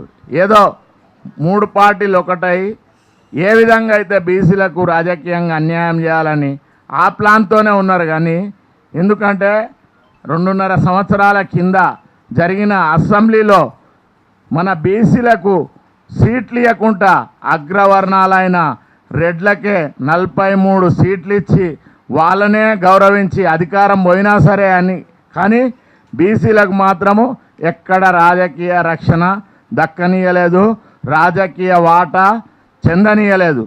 ఆ పార్టీ అయినా, బీఆర్ఎస్ అయినా, కాంగ్రెస్ అయినా, ఇప్పుడు బీజేపీ పార్టీ కేంద్రంలో ఉన్నది, అంతా అగ్రవర్ణాలకే ఇస్తుంది, గెలిచినా గెలవకపోయినా. కానీ ఇచ్చిన మున్సిపాలిటీలలో కూడా అతి తక్కువ ఇచ్చిన పార్టీ బీజేపీ పార్టీ. ఈ విధంగా రాజకీయంగా అన్యాయం చేస్తుంది. ఇప్పుడు చూడండి, కాంగ్రెస్ ప్రభుత్వము రవీంద్ర భారతిలో బాలసుబ్రహ్మణ్యం విగ్రహం పెడుతుంది, కానీ జ్యోతిరావు పూలే, సావిత్రిబాయి పూలే, సర్దార్ సర్వాయి పాపన్న విగ్రహానికి భూమి పూజ చేసి ఇప్పటి వరకు దాని పాపాన అసలు ఏం చేద్దామని ఒక్కసారి ఏ కుల సంఘాలను, మా ఐఏఎస్ ఆఫీసర్, మాజీ ఐఏఎస్ ఆఫీసర్ అయిన ఆయనతోను కూడా సంప్రదించకుండా, ఎందుకంటే ఆయన హెచ్ఎండిఏ కమిషనర్గా చేసిండు, ఆయనకు ఎంతో అనుభవం ఉంది, దాన్ని ఉపయోగించుకొని అక్కడ అంబేద్కర్ విగ్రహం పక్కకు జ్యోతిరావు పూలే సావిత్రిబాయి పూలే విగ్రహం పెట్టాలి. ట్యాంక్ బండ్ మీద మేమంతా ట్యాంక్ బండ్ మీద ధర్నా చేస్తే భూమి పూజ చేసి సర్దార్ సర్వాయి పాప అన్నది అక్కడనే వదిలేసిర్రు. ఇప్పుడు రాబోయే అసెంబ్లీలో మీరు అతి తొందరగా విగ్రహ ఆవిష్కరణలు చేయకపోతే మేము అమరవీరుల స్తూపం దగ్గర అందరం రాష్ట్రంలో ఉన్న బీసీ సంఘాల వాళ్ళందరము ఐకమత్యమై అక్కడనే అసెంబ్లీ ఎదురుగానే కూర్చుంటామని ఈ వేదిక ద్వారా తెలియజేస్తున్నాం. ఎందుకంటే మొత్తము బీసీలకు బడుగు బలహీన వర్గాలలో ఉన్న వాళ్ళకే రాజకీయంగా అన్యాయం జరుగుతుంది. పెన్షన్ 4,000 ఇస్తా అని మాట ఇచ్చి 2 సంవత్సరాలు గడుస్తున్న 70 లక్షల మందిని ఈ విధంగా మోసానికి గురి చేస్తున్నందుకు మా బీసీ ఇంటలెక్చువల్ ఫోరం అయినా బీసీ పొలిటికల్ ఫ్రంట్ అయినా ఎంతో ఆవేదనతో ఉన్నాం. గరీబుల గురించి మేము సారు రిటైర్మెంట్ అయినా మేమంతా కూడా కలిసి పనిచేస్తున్నాం నిరంతరం. కానీ కొన్ని సంఘాలేమో అధికార పార్టీ పక్షాన చేరి తూతూ మంత్రంగా ధర్నాలు చేసుకుంటా వాళ్లకు పేదోళ్లకు బీసీలకు రాజకీయ రక్షణ అనేది జరగనిస్తలేరు. మొన్ననే చూసిర్రు నాగర్ కర్నూలు జిల్లా కుమ్మెర గ్రామంలో గణేషు, చంద్రకళ వీళ్ళందరికీ మౌనిక ఏ విధంగా 2 నెలల పసిపాపను అగ్రవర్ణాల రెడ్లు తన్ని చంపినరు. ఎందుకు? మల్లికార్జున స్వామి గుడిలోకి ప్రవేశం చేయాలంటే 100 రూపాయల టికెట్ తీసుకోవాలి. తీసుకుంటే సరే, ఇయ్యలేదంటే కొబ్బరికాయలు అక్కడ అమ్మే రూములు వేసి 3 రోజులు కొట్టి అసలు కేసులు పెట్టకుండా అరెస్ట్ చేయకుండా ఈ విధంగా ప్రజాపాలన జరుగుతుంది. అందుకే మన తెలంగాణ రాష్ట్రంలో బీసీలము నిరంతరము రాజకీయ చైతన్యం కావాలి. ఎందుకంటే మనకు అధికారం అనేది వాళ్ళ చేతిలో పెట్టి మనం ఎంత చేసినా ఎన్ని ధర్నాలు చేసినా కూడా చూడండి, మొన్ననే వెలగబాట్లలో ఖమ్మం జిల్లాలో ఏ విధంగా నిరాశ్రయులయ్యి రోడ్ల పాలైనరో. ఈ పోరాటం చేస్తుంటేనే ఏదో ఇస్తామని చెప్తురు, అది భూదాన్ భూమి అని నానా రకాల. తెలంగాణ రాష్ట్రంలో ఎక్కడైనా గ్రామకంఠం భూమిలనే కట్టుకుంటారు పేదోళ్ళు, భూదాన్ భూమి ఇటువంటి జాగాలనే ఉంటారు పేదోళ్ళు. లేకపోతే జూబ్లీ హిల్స్లో బంజారాయిలు ఉంటారా పేదోళ్ళు? పేదోళ్లకు నిరాశ్రయులను చేసి రాబందుల్లాగా వెంబడివాడి మంత్రులు, ఎమ్మెల్యేలు ఎక్కడ చూసినా భూములన్నీ ఆక్యుపై చేసుకునేదే, ఆక్రమించే దిశగానే ప్రజాపాలన జరుగుతుంది. అందుకే మేము అడుగుతున్నాము, బీసీ ఇంటలెక్చువల్ ఫోరం కార్యవర్గము బీసీ పొలిటికల్ ఫ్రంట్గా మేమందరం ఏమని చేస్తున్నామంటే, రాహుల్ గాంధీ ఏం చెప్పిండండి, భారతదేశం మొత్తము నేను కులగణన చేపిస్తా, బీసీలకు 42% రిజర్వేషన్ ఇస్తా, జిత్నా హిస్సేదారి ఉత్నా భాగ్యదారి అన్నాడు. న్యాయస్థానాలలో కూడా బీసీలకు రిజర్వేషన్ ఇస్తా అన్నాడు. న్యాయస్థానాల్లో న్యాయమూర్తులుగా ఏదన్నా పార్లమెంట్లో ఒక చర్చనన్నా జరుపుతున్నాడా? జరపకపోగా మొన్న వికారాబాద్కు వచ్చిపోయి కుమ్మర గ్రామం గురించి ఒక్క మాట మాట్లాడలే. అక్కడ ఖమ్మం జిల్లాలో వెలగబట్ల 2500 మంది నిరాశ్రయులైతే కూడా ఒక మాట మాట్లాడలే. కాంగ్రెస్ పాలన ప్రజాపాలన అన్నాడు, ఎన్ని మాటలు చెప్పిర్రు. కానీ ఇప్పుడు చూస్తే పేదోళ్లను పట్టించుకున్న పాపాన పోతలేరు. ఏమనంటే నా దగ్గర బడ్జెట్ లేదంటారు. ఎంబడే మళ్ళీ ఏమంటాడు, ఇప్పుడు మెస్సీని పిలిచే అందాల పోటీలు చేసే ఇన్ని చేస్తున్నాడు. కానీ పేదోళ్లకు పెన్షన్ ఇచ్చిన పాపాన పోతలేడు. ఒక 500 పెంచుకుంటూ పోతే అన్న మాట ప్రకారం 4,000 గరీబోళ్లకు 70 లక్షల మందికి చెందితే మేమందరం కూడా మా సారు మేమంతా సంతోషపడతాం కదా, మా పోరాటంతో 4,000 ఇప్పించినామని. అటువంటిది చేయకుండా రాజకీయంగా అన్యాయం చేసుకుంటా ఇప్పుడు మళ్ళా కొత్త నాటకం. పార్లమెంట్ వచ్చిందంటే ఏదో మేము ప్రైవేట్ బిల్లు పెడతాం. ఎందుకయ్యా ప్రైవేట్ బిల్లు? పక్కనున్న తమిళనాడు రాష్ట్రంలో ఏ విధంగా అయితే 9th షెడ్యూల్లో చేర్చి చట్టం చేసిరో ఆ విధంగానే 42% రిజర్వేషన్ చేయాలి. అట్లయితేనే తెలంగాణలో రాజకీయంగా బీసీలకు న్యాయం జరుగుతుంది. ఇంకోటి, అసెంబ్లీలో ఇప్పుడు బడ్జెట్ 16 తారీఖు నాడు స్టార్ట్ అయ్యేటప్పుడు లాస్ట్ 2 సంవత్సరాలు చేసినట్టు చేస్తే ఏమి ఉపయోగం లేదు. మేము ఎంతున్నామో మాకు అదేవిధంగా ఈ బడ్జెట్లో కూడా మా వాటా మాకు ఇవ్వాలని మేము ఈ వేదిక ద్వారా ప్రధానమైన డిమాండ్ చేస్తున్నాం. ఎందుకంటే ఎక్కడ చూసినా అడుగున మొత్తం తెలంగాణ రాష్ట్రంలో బీసీలకు అన్నింట్లలో అన్యాయానికే గురి అవుతుంది. కాబట్టి మేము ఈ వేదిక ద్వారా డిమాండ్ చేస్తున్నాము. మళ్ళా మా సారు చిరంజీవి సారు ఇంకా మిగతా విషయాలన్నీ కూడా చెప్తాడు. ఇంకోటి, ఈ రాష్ట్రంలో 90% ఉన్నోళ్లకు కుల వృత్తులకు ఇంత అన్యాయం చేస్తున్నారు. అంటే నిర్బంధం కుల వృత్తులను ఎక్కడ ప్రోత్సహించకుండా ఏది చేయకుండా నిర్బంధానికి గురి చేస్తున్నారు. చెట్టు మీదకి వెళ్ళి వాడి పిట్టెల్లాగా చచ్చిపోతే వాళ్లకు ఒక 11 కోట్లు ఇచ్చేది ఉంటే కూడా ₹1 ఇవ్వకుండా వాళ్ళను ఏ విధంగా అనగదొక్కుతున్నారంటే మా సోదరుల నుండి కూడా ఏమి వెంటనే బడ్జెట్ శాంక్షన్ చేస్తలేరు. కాబట్టి ఈ వేదిక ద్వారా దానికి కూడా మేము డిమాండ్ చేస్తున్నాము. ఈ విధంగా ఎన్నో విధాల బీసీలకు అన్యాయం జరుగుతుంది. 3 పార్టీలలో కూడా అగ్రవర్ణాల పార్టీలే అయిపోయినాయి. అందుకే మేమంతా సారు సారథ్యంలో మా BC political front, BC intellectual forum అందరం కలిసి కూడా రాజకీయ చైతన్యం చేస్తాము. ఈ 2.5 సంవత్సరాల తర్వాత తెలంగాణ రాష్ట్రంలో బీసీల ప్రభుత్వం ఏర్పడే దిశగా బీసీ ముఖ్యమంత్రిని చేసేదాకా నిరంతరము మేము కలిసి పోరాటం చేస్తూనే ఉంటామని మీ ద్వారా తెలంగాణ ప్రజలకు తెలియజేస్తున్నాము. తెలంగాణ ప్రజలు కూడా ఐకమత్యంగా ఉండి మన ఓటు మనకేసుకొని బీసీ సోదరులు ఎక్కడ నిలబడ్డా కూడా మొన్న జరిగిన ఎలక్షన్లు అయితే ఏ విధంగా మీరు మద్దతు తెలిపిరో అదే విధంగా ముందు కూడా కార్పొరేషన్లో ఎంపీటీసీ జడ్పీటీసీలో కూడా మన బీసీ ఎస్సీ ఎస్టీ సోదరులనే గెలిపించాలని మీ ద్వారా కోరుకుంటున్నా. ఈ అవకాశం ఇచ్చిన ఈ వేదిక మీద ఉన్న బైరుశేఖర్ గారికి హృదయపూర్వక నమస్కారం. ధన్యవాదాలన్న. మీరు అన్నట్టు కేంద్రంలో కాంగ్రెస్ పార్టీ, బీజేపీ పార్టీ, ఇక్కడ బీజేపీ, బీఆర్ఎస్, కాంగ్రెస్, వాటి రూపాలే వేరు, వాటి జెండాలే వేరు, కానీ వారి యొక్క స్వభావం మాత్రం ఒకటే అన్న. ఆధిపత్య అగ్రవర్ణ స్వభావంతో కూడుకున్నటువంటిది. ఆ పార్టీలతో ఇక బీసీలకు ఏ విధమైనటువంటి న్యాయం జరగదు. ఈ రాష్ట్రంలో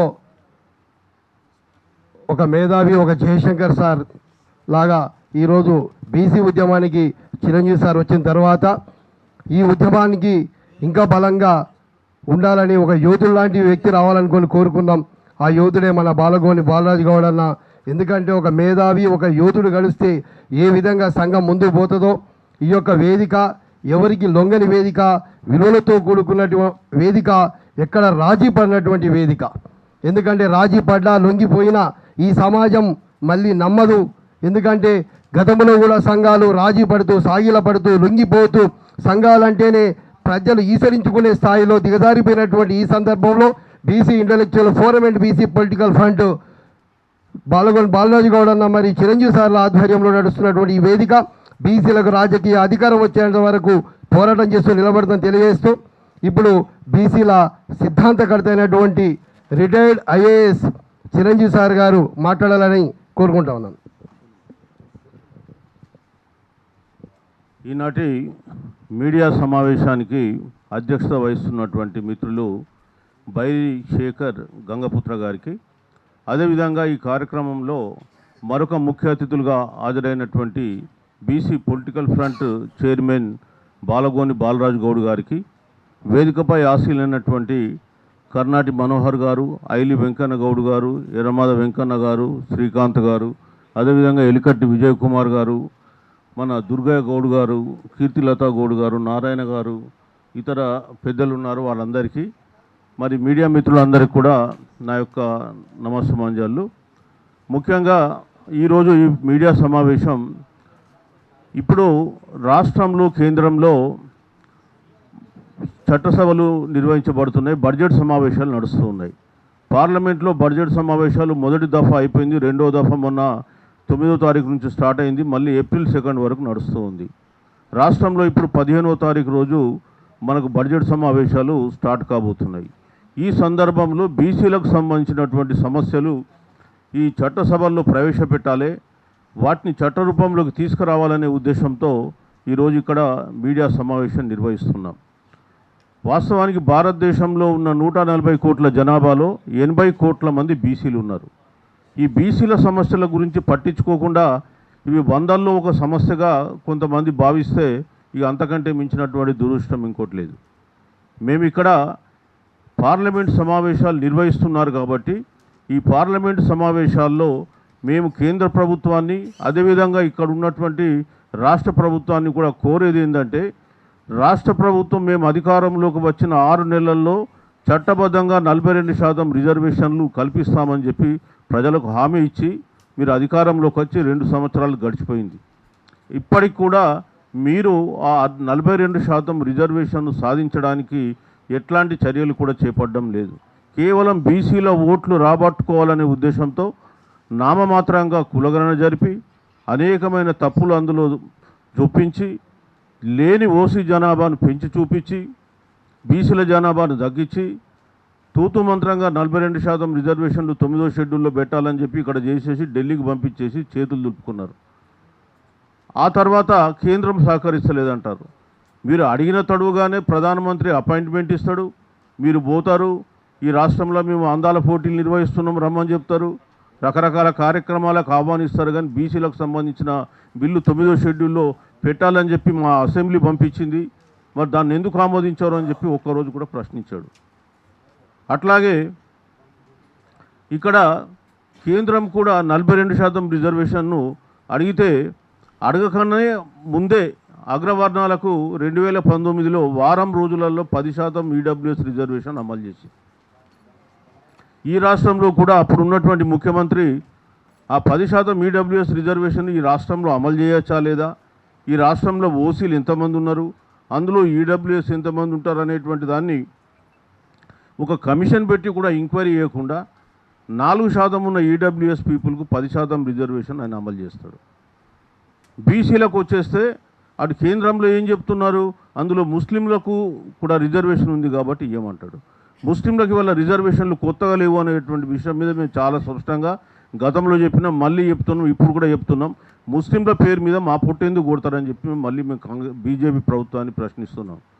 కాంగ్రెస్ కూడా మేము చెప్పేది ఒకటే, మీకు నిజంగా బీసీల పైన చిత్తశుద్ధి ఉంటే, ప్రేమ ఉంటే, మీరు మళ్ళా బీసీల ఓట్లు కావాలనుకుంటే తక్షణమే మీరు కేంద్రం దగ్గర అపాయింట్మెంట్ తీసుకోండి, అఖిలపక్ష సమావేశాన్ని ఇక్కడ ఏర్పాటు చేయండి, అందరి డౌట్స్ మీరు తీర్చండి.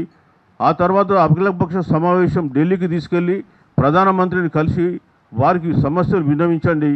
ఆ తర్వాత కేంద్రం ఒప్పుకోకపోతే తమిళనాడు తరహాలో గతంలో వాళ్ళు ధర్నాలు చేసి తమిళనాడు రాష్ట్రం బంద్ చేసి ఎట్లయితే కేంద్రాన్ని మెడలు వంచి మొదటి రాజ్యాంగ సవరణ భారతదేశం యొక్క రాజ్యాంగ సవరణ చేయించినలో అట్లనే మీరు ఇక్కడ పోరాటం చేయాలని చెప్పి కోరుతున్నాం. మాట్లాడితే రాహుల్ గాంధీ సామాజిక న్యాయం 42% గోడలు 50% సీలింగ్ గోడలు బద్దలు కొడతామని చెప్పి పెద్ద మనిషి 4 సమావేశాలు నడిచినాయి, ఇప్పటి వరకు బీసీ బిల్లు గురించి ఒక్కరోజు కూడా కేంద్రంలో మాట్లాడలేదు. అందుకే మేము చెప్పేది మీరు అందరూ కూడా ఒకటే, బీసీలను ఈ దేశంలో 2వ శ్రేణి పౌరులుగా మీరు చూస్తూ ఉన్నారు, వీళ్ళని అనగదొక్కాలని చూస్తూ ఉన్నారు.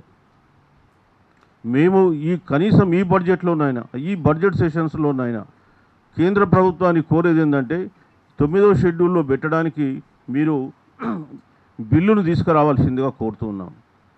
మీరు అనుకుంటే వారం రోజులలో ఈడబ్ల్యూఎస్ ఇచ్చింది, మాది కూడా అదే విధంగా ఇవ్వాలని చెప్పి కోరుతున్నాం. ఒకసారి సుప్రీంకోర్టులో 50% సీలింగ్ దాటద్దు అనే నిబంధనను మీరు ఎత్తివేసినప్పుడు ఈడబ్ల్యూఎస్లో ఇంకా మాకు 42% ఇవ్వకూడదనేటువంటి నిబంధన కూడా ఉండదు అని చెప్పి మీకు స్పష్టంగా తెలియజేస్తున్నాం. ఈ మధ్య చాలామంది ఏంటంటే 50% సీలింగ్ దాటితే కోర్టులు కొట్టేస్తాయి, ఇది కేవలం రాజకీయంగా మాట్లాడుతున్నారని కొంతమంది మేధావులు మాట్లాడుతున్నారు. వాళ్ళకి నేను చెప్పే సమాధానం ఒకటే, 50% సీలింగు ఈడబ్ల్యూఎస్ రిజర్వేషన్తో అది కొట్టివేయబడ్డది, అది ఆల్రెడీ అతిక్రమించిండ్రు. ఈ దేశంలో ఇప్పుడు చట్టబద్ధంగా 60% రిజర్వేషన్లు అమలవుతున్నాయి. కాబట్టి ఇంకా సుప్రీంకోర్టు జడ్జిమెంట్కు విలువలేదు. ఇదే విషయాన్ని 2022లో జనహిత వర్సెస్ యూనియన్ ఆఫ్ ఇండియా కేసులో కూడా సుప్రీంకోర్టు అదే తీర్పు ఇచ్చింది. 50% సీలింగ్ అనేది రాజ్యాంగ మౌలిక సూత్రం కాదు, దాన్ని దాటచ్చు అన్నారు. కాబట్టి ఇప్పుడు మేము 42% అడుగుతున్నాం, మాకెందుకు ఇవ్వరని చెప్పి మేము ప్రశ్నిస్తున్నాం. ఏ మేధావికైనా నేను చెప్తున్నా 50% సీలింగు దాటకూడదు అని చెప్పి సుప్రీంకోర్టు అంది. కాబట్టి ఇది కేవలం రాజకీయ మాత్రమే, ఇది వీళ్ళు రాజకీయాల కొరకే మాట్లాడుతున్నట్టు మాత్రం అది తప్పు. మీరు ఒకసారి చట్టాన్ని తెలుసుకొని మాట్లాడాల్సిందిగా మరీ కోరుతూ ఉన్నాం. ఇవాళ 9వ షెడ్యూల్ మీద కూడా కొంతమంది విమర్శలు చేస్తున్నారు. 9వ షెడ్యూల్లో పెట్టినంత మాత్రం రక్షణ ఉందా? 2007లో కోహ్లీ కేసులో వచ్చింది, అది మళ్ళీ రాజ్యాంగంలో జ్యుడిషియల్ రివ్యూ చేయొచ్చు అని. ఎస్, జ్యుడిషియల్ రివ్యూ చేయొచ్చు. వాళ్ళు ఏమన్నారు 2007లో కూడా రాజ్యాంగ మౌలిక సూత్రంకు వ్యతిరేకంగా ఉంటే దేన్నైనా మేము పునఃసమీక్షిస్తామన్నారు. ఇవాళ మీరే చెప్పిండ్రు 2022 జడ్జిమెంట్లో జనహిత కేసులో ఇది 50% సీలింగ్ అనేది రాజ్యాంగ మౌలిక సూత్రం కాదు, అది మార్చుకోవచ్చు అని. కాబట్టి మాది జ్యుడిషియల్ రివ్యూలో కూడా ఏమి జరగదు, 100% అది జ్యుడిషియల్ రివ్యూ జరిగినా కానీ 9th షెడ్యూల్ మాకు పెడితే ఎట్లాంటి దోకా లేదు, మాకు హాని లేదు అని చెప్పేసి స్పష్టంగా తెలియజేస్తున్నాం. అందుకే 9వ షెడ్యూల్లో పెట్టాలని చెప్పేసి మేము మరీ కోరుతున్నాం. ఇటు రాష్ట్రానికి చిత్తశుద్ధి ఉంటే, రాహుల్ గాంధీ నిజంగా 42% రిజర్వేషన్ ఇవాళ కట్టుబడి ఉంటే పార్లమెంట్ సమావేశాలు స్తంభింపజేయాలి. మా బిల్లుల గురించి వాళ్ళు మాట్లాడాలి. మాకు ప్రైవేట్ బిల్లులు వద్దు. ఆల్రెడీ మా మిత్రులు మాట్లాడిండ్రు, ప్రైవేట్ బిల్లు పెడితే అది ఏమీ జరగదు, దానివల్ల ఉరగబెట్టేది ఏమీ లేదు. మళ్ళీ మమ్మల్ని మరోసారి మభ్యపెట్టకండి, మోసపుచ్చకండి. మీరు ఇట్లనే జీవోలు ఇచ్చి ఆ కోర్టులో కొట్టుకుపోతుందని మేము చెప్పినా సరే జీవో ఇచ్చి ఆ జీవోను మళ్ళీ కోర్టులో స్టే వచ్చేలాగా చేశారు. సో అదే చెప్తున్నాం, మళ్ళీ మాకు అట్లాంటి మోసాలు వద్దు. మాకు 42% తమిళనాడు మోడల్లో 9వ షెడ్యూల్లో పెట్టాలని చెప్పేసి మేము కోరుతూ ఉన్నాం. ఇక రెండో విషయానికి వస్తే మహిళా రిజర్వేషన్స్. ఇప్పుడు తొందరలో వీళ్ళు మహిళా రిజర్వేషన్ బిల్లును అమలుపరచడానికి రెడీగా ఉన్నారు. 106వ రాజ్యాంగ సవరణ చేసి 1/3 రిజర్వేషన్ మహిళలకు ఇచ్చిండ్రు. మేము చెప్పేది ఏంటంటే, ఇప్పటిదాకా మేము దొరలను మోసినాం, ఇంకా దొరసాలను మోసే ఓపిక మాకు లేదు. ఆ మహిళా రిజర్వేషన్లో మీరు ఎస్సీ ఎస్టీలకు ఎట్లా 1/3 రిజర్వేషన్ ఇచ్చిందో మాకు కూడా చట్టబద్ధంగా మగవాళ్ళకు కూడా 1/3 రిజర్వేషన్ ఇవ్వండి. అంటే మాకు కూడా మగవాళ్లకు మీరు ఏదైతే ఇప్పుడు మా జనాభా దామాషా ఉందో జనాభా దామాషా ప్రకారం మా రిజర్వేషన్ మాకు ఇస్తూ అందులో 1/3 రిజర్వేషన్ మా మహిళలకు ఇవ్వాల్సిందిగా మేము కోరుతూ ఉన్నాం. సో మరి మా మహిళమని కూడా ఇంతకుముందే మాట్లాడిండ్రు, దయచేసి మీరు రిజర్వేషన్లు మహిళలకు ఇంప్లిమెంట్ చేసే మొదలు మా మహిళా మనులకు కూడా కంపల్సరీగా 1/3 రిజర్వేషన్ ఇవ్వండి. అట్లానే చట్టసభల్లో బీసీలకు కూడా రిజర్వేషన్లు కల్పించాలి. ఎట్లయితే మీరు ప్రతి 10 సంవత్సరాలకు ఎస్సీ ఎస్టీలకు పెంచుతూ ఉన్నారు. ఆర్టికల్ 330, 332లో జనాభా దామాషా ప్రకారం ఎస్సీలకు ఎస్టీలకు రిజర్వేషన్లు ఇవ్వమన్నారు. అది రాజ్యాంగం స్టార్ట్ చేసినప్పుడు ఓన్లీ 10 సంవత్సరాలకే రాశారు. విద్యా ఉద్యోగాల్లో 10 సంవత్సరాలకు కాదు, కేవలం పార్లమెంటు అదేవిధంగా శాసనసభల్లో 10 సంవత్సరాలకు అని రాసిన దాన్ని ఎవ్రీ 10 ఇయర్స్కి మీరు మారుస్తున్నారు. అదే మార్చినప్పుడు రాజ్యాంగాన్ని మారుస్తున్నారు అమెండ్మెంట్. అందులో మాకు కూడా మార్చేసి మమ్మల్ని కూడా ఇంక్లూడ్ చేయమని కోరుతున్నాం. వాళ్ళకి ఎట్లా ఇస్తున్నారు ఇవ్వండి, మేము కాదనంటే 100% దే డిజర్వ్ ఇట్.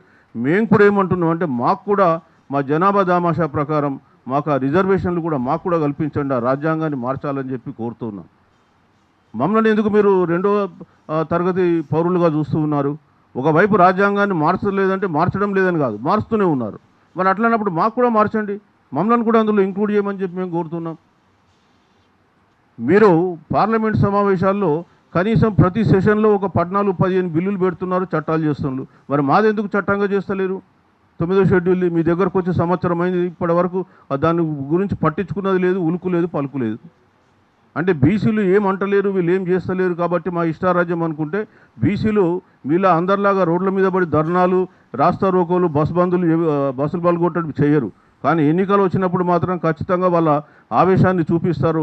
అందుకే మొన్న కొన్ని పార్టీలు బీసీల వ్యతిరేక పార్టీలకు మొన్న పంచాయతీ మున్సిపాలిటీ ఎన్నికల్లో ఏం జరిగిందో మీరు చూసిండ్రు. రేపు రాబోయే కాలంలో కేంద్రంలో కానీ రాష్ట్రంలో ఉన్న అధికార పార్టీలకు కూడా అదే జరగబోతుంది. ఆ విషయాన్ని గుర్తుపెట్టుకోవాల్సింది చెప్తున్నాం. ఇక బడ్జెట్లోకి వచ్చేస్తే, బడ్జెట్లో గురించి మేము మొన్న ఫిబ్రవరి 2 రోజు సోమాజిగూడలో ఒక సమావేశం నిర్వహించినాం. 27వ తారీఖు రోజు నిరాహార దీక్ష నిర్వహించినాం. అదేవిధంగా ఇప్పుడు మనకు 17వ తారీఖు బడ్జెట్ పెడతామంటున్నారు, 17వ 18వ తారీఖు రోజు. మేము కోరేది ఏంటంటే బడ్జెట్లో మీరు అమౌంట్ పెట్టడం ఒక ఎత్తు, ఆ పెట్టినటువంటి అమౌంట్ను మాకు రిలీజ్ చేయమని చెప్పి మేము కోరుతున్నాం. గత 2 సంవత్సరాలుగా బీసీ కార్పొరేషన్లు 21 కార్పొరేషన్లకు ₹1 ఇవ్వలే. మీ ముఖాలేమో మీ అందాల ముఖాలు చూపించడానికి పేపర్లలో రోజు నిండా అడ్వర్టైజ్మెంట్లు ఇస్తున్నారు. సంవత్సరంకి 500 కోట్లు ఖర్చు పెడతారు. మా బీసీలకేమో ₹1 ఇవ్వడానికి అడిగి మనసు ఒప్పుతలే. ఏటా వీళ్ళు పాలన చేస్తుందా లేకపోతే మా ప్రజాకంటకులుగా మారుతుందా? బీసీలు అంటే మీకు అసలు కనిపిస్తలేరా? మీరేమో మెస్సీ ఓడు అంటాడు, మూసి ఓగోళ్ళు అంటారు. మీ మెస్సీ ఎందుకు, మా మూసి ఎందుకు? మా మానాన్న మమ్మల్ని బతకనియండి, మా డబ్బులు మాకేదో మాకు ఇవ్వండి. మీ అందాల ముఖాలు చూపించుకోండి. ఇక్కడ ఈ తెలుగు పత్రికలే కాదు, ఈ విదేశాలలో కూడా మీ ఫోటోలు వేసి వేల కోట్ల రూపాయలు మీరు అడ్వర్టైజ్మెంట్ మీద ఖర్చు పెట్టుకుంటే మేమేం మాట్లాడతలేం. కానీ మాకు ₹1 ఇవ్వడానికి మీకు మనసు రాదా? ఇది జరుగుతున్నటువంటి పాలన కాబట్టి మేము కరాఖండిగా దీన్ని కండెమ్ చేస్తున్నాం. మాకు రావాల్సిన డబ్బులు మీరు ఏదైతే బడ్జెట్లో పెట్టిందో అది ఈ సంవత్సరం రిలీజ్ చేయండి. వచ్చే సంవత్సరం మాకు 50,000 కోట్ల బడ్జెట్ మీరు కామారెడ్డి డిక్లరేషన్ ప్రకారం ఇవ్వమని కోరుతున్నాం. మీరు అడగవచ్చు, మీకు బడ్జెట్ ఎక్కడిది, డబ్బులే లేవు కదా, మీకు తెలియదా, మీరు కూడా ఒక రాష్ట్రంలో ఒక ఉన్నత ఉద్యోగం చేసింది కదా అని మీరు అడగొచ్చు.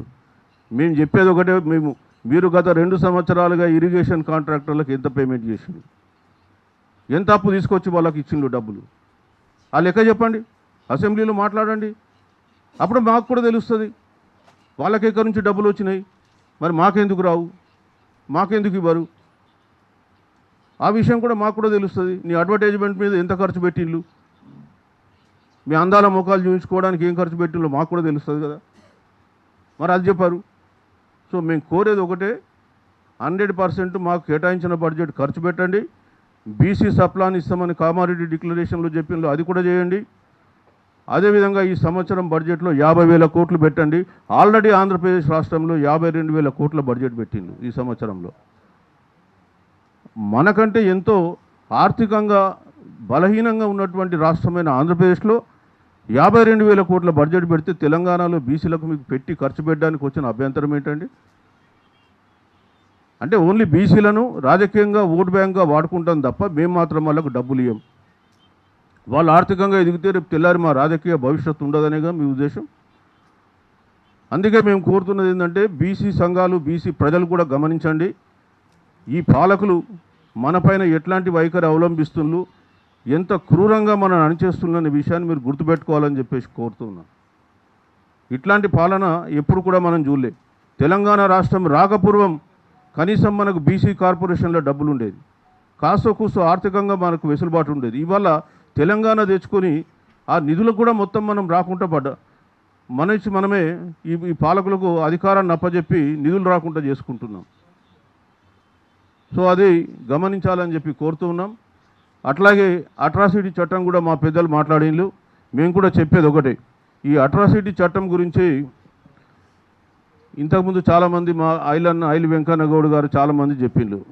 ఇవాళ బీసీల పరిస్థితి ఏముందంటే, అటు మీదనేమో మీదున్నోడు దంతున్నాడు, కిందనేమో కిందున్నోళ్ళు దంతున్నారు. ఎటుగానటువంటి పరిస్థితి అయిపోయింది. అనేకమైన అట్రాసిటీ కేసులు బీసీల మీద పెడుతున్నారు. ఏం చేయాలనో దోచనటువంటి పరిస్థితి మాకుంది. ఇవాళ అన్ని వర్గాలు బీసీలనే టార్గెట్ చేసి హింసించడం మొదలుపెట్టిండ్రు. సో మేము కోరుతున్నాం ఏంటంటే, దయచేసి ఈ బీసీ రక్షణ చట్టాన్ని తక్షణమే మీరు తీసుకురావాల్సిందిగా కోరుతున్నాం. ఇప్పటికే చాలా బీసీలు ఆత్మగౌరవాన్ని పోగొట్టుకొని గౌరవాన్ని చంపుకొని మరీ బతుకుతున్నారు. సో మాకు ఆత్మాభిమానం ఉంది బాబు, మమ్మల్ని కూడా కొద్దిగా గుర్తించండి, రక్షణ కల్పించండి అని చెప్పి కోరుతున్నాం. అట్లాగే బీజేపీ పార్టీకి కూడా కోరుతున్నాం, అయ్యా మీరు కులగణన చేస్తామని చెప్పి ప్రకటించిండ్రు, చాలా సంతోషం, కానీ చేసేదేదో చిత్తశుద్ధితో చేయండి. మళ్ళీ మీరు మమ్మలను ఈ కులగణన పేరు మీద మోసం చేయొద్దని కోరుతూ ఉన్నాం. ఇవాళ మొదటి ఫేజు మనకు మేలో జరుగుతుంది. మే మంత్లో హౌస్ లిస్టింగ్ ఆపరేషన్ జరుగుతుంది. ఈ హౌస్ లిస్టింగ్ ఆపరేషన్లో 33 కాలమ్స్ తోటి వాళ్ళు ఫార్మేట్ ఇచ్చిండ్రు. ఆ 33 కాలమ్స్ ఇచ్చిన ఫార్మేట్లో ఎస్సీ ఎస్టీలు అయితే వాళ్ళ ఇంటి యజమాని ఎవరు అని ఒక ప్రశ్న ఉంది, కాలం నంబర్ 12, 13. ఆ దాంట్లో ఎస్సీ ఎస్టీలు అయితే కులం ఇంటి యజమాని రాసి ఆ ఇంటి యజమాని ఎస్సీయా ఎస్టీయా అని అడుగుతుండు, లేదా ఇతరులు. అరే దాంట్లో బీసీలు చేరితే నీకు వచ్చే నష్టం ఏమొచ్చిందా? నువ్వు ఎట్లా కులగణన చేస్తున్నావు? మరి దాంట్లో 12వ కాలంలో ఒక చిన్న కాలం యాడ్ చేసి బీసీయా ఓసీయా అని రాసేస్తే, లేదా కులం పేరు రాయమంటే అయిపోద్ది కదా. అది చేయడంట ఆయన. అంటే వీళ్ళకి ఎట్లాంటిది ఉందంటే, మనము చెప్తాము ఒకటి, చేస్తాం ఒకటి. రేపు తెల్లారి కులగణన జరిపినాక కూడా యాక్చువల్గా రెండో ఫేజ్లో 2027లో మళ్ళా ఎట్లయితే ఇక్కడ రేవంత్ రెడ్డి ఆ కులగణన రిపోర్ట్స్ బయట పెట్టలేడో వీళ్ళు కూడా బయట పెడతారన్నటువంటి నమ్మకం మనకు లేదు. వీళ్ళు కూడా అదే పరిస్థితి కూడా వాళ్ళు రిజార్ట్ అయినా మనం ఏం చెప్పాల్సినటువంటి అవసరం లేదు. ఖచ్చితంగా వీళ్ళు ఆ రిపోర్ట్లు బయట పెట్టకుండా ప్రయత్నం చేస్తారు. సో మేము కోరేది ఏంటంటే మీకు నిజంగా చిత్తశుద్ధి ఉంటే చేయండి, లేకపోతే మేము చెయ్యమని చెప్పండి. ఎందుకు మోసపెడతారు, ఎందుకు మభ్యపడతారు? ఇప్పటికైనా పార్లమెంట్ సమావేశం నడుస్తుంది. ఈ పార్లమెంట్ సమావేశంలో ఖచ్చితంగా ఆ కులగణనకు సంబంధించిన దాంట్లో ఆ column number 12 or 13 whatever it might be దాంట్లో ఎస్సీ ఎస్టీతో పాటు బీసీ అని చెప్పి రాయించండి. సో దట్ ఆ ఇంటి కండిషన్స్ తెలుస్తాయి. బీసీలలో కూడా నిజంగా కూడా ఎంతమందికి దుర్భరమైనటువంటి స్థితిలో బతుకుతున్నారు, ఇండ్లు లేకుండా బతుకుతున్నారు అనేటువంటి పరిస్థితి కూడా ఆ కాలం ద్వారా బయటకు వస్తుంది. కాబట్టి అది పెడితే అది అందరికీ ప్రయోజనం అని చెప్పేసి తెలియజేస్తూ ఉన్నాం. అట్లాగే బీసీలకు సంబంధించిన అంశాలు కూడా ఈ మధ్యకాలంలో యూనివర్సిటీలో ఈక్విటీ రూల్స్ అని కూడా తీసుకొచ్చారు. ఆ యూనివర్సిటీ ఈక్విటీ రూల్స్ అటు రావడమే తరుణం. అది సుప్రీంకోర్టు గైడ్లైన్స్ ప్రకారం చేస్తే కూడా నార్త్ ఇండియాలో కొద్దిగా చిన్నగా ఎవరో ఒకరు కొద్దిగా ధర్నా చేసిన అనగానే కోర్టుకు వెళ్తే కోర్టులో ప్రే అంటే స్టే వచ్చేసింది. అరే బీసీలని దేశంలో మెజార్టీ ప్రజలను ఈ విధంగా హింసించే విధానం ఎక్కడైనా ఉందా? ఎక్కడైనా మెజార్టీ ప్రజలను చూసి మైనార్టీ ప్రజలు భయపడాలి, కానీ ఇవాళ మైనార్టీ ప్రజలను చూసి బీసీలు భయపడేటువంటి పరిస్థితి ఈ దేశంలో దాపురించింది. సో మేము ఇక్కడ గొంతు చించుకొని అరుస్తున్నాం. చెప్పేటువంటి విషయం ఏంటంటే, అయ్యా మీరు పాలకులు సీట్లో కూర్చున్నారు, ఎల్లకాలం మీరు సీట్లో ఉంటారని చెప్పేసి మీరు నమ్ముకోకండి. ఒక కాలం వస్తుంది ఖచ్చితంగా మళ్ళీ ఇక్కడ ఉన్నటువంటి వాళ్ళు ఆ సీట్లలో కూర్చుంటారు. ఆ సీట్లలో కూర్చున్నప్పుడు మరి మా తలరాతను మేమే, మా విధిరాతను మేమే రాసుకోవాల్సినటువంటి పరిస్థితి వస్తుంది. ఆ రోజు మేము 100% రాస్తాం.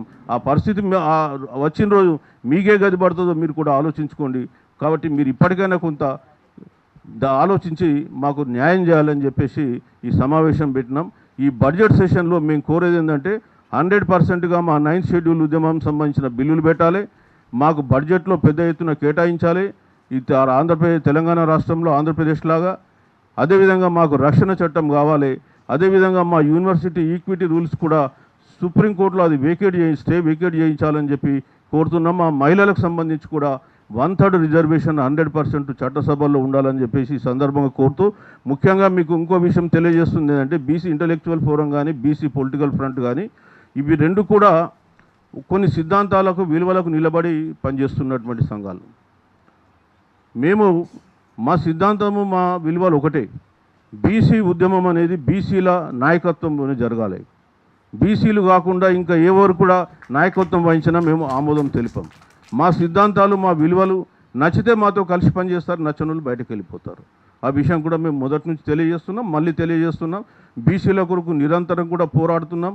కొన్ని సంఘటనలు మాకు లేటుగా తెలిసి ఉండొచ్చు, లేటుగా తెలిసినా కానీ మేము స్పందించినాం, పోయినాం, వచ్చినాం, వస్తున్నాం, పోరాటం కూడా చేస్తాం 100%.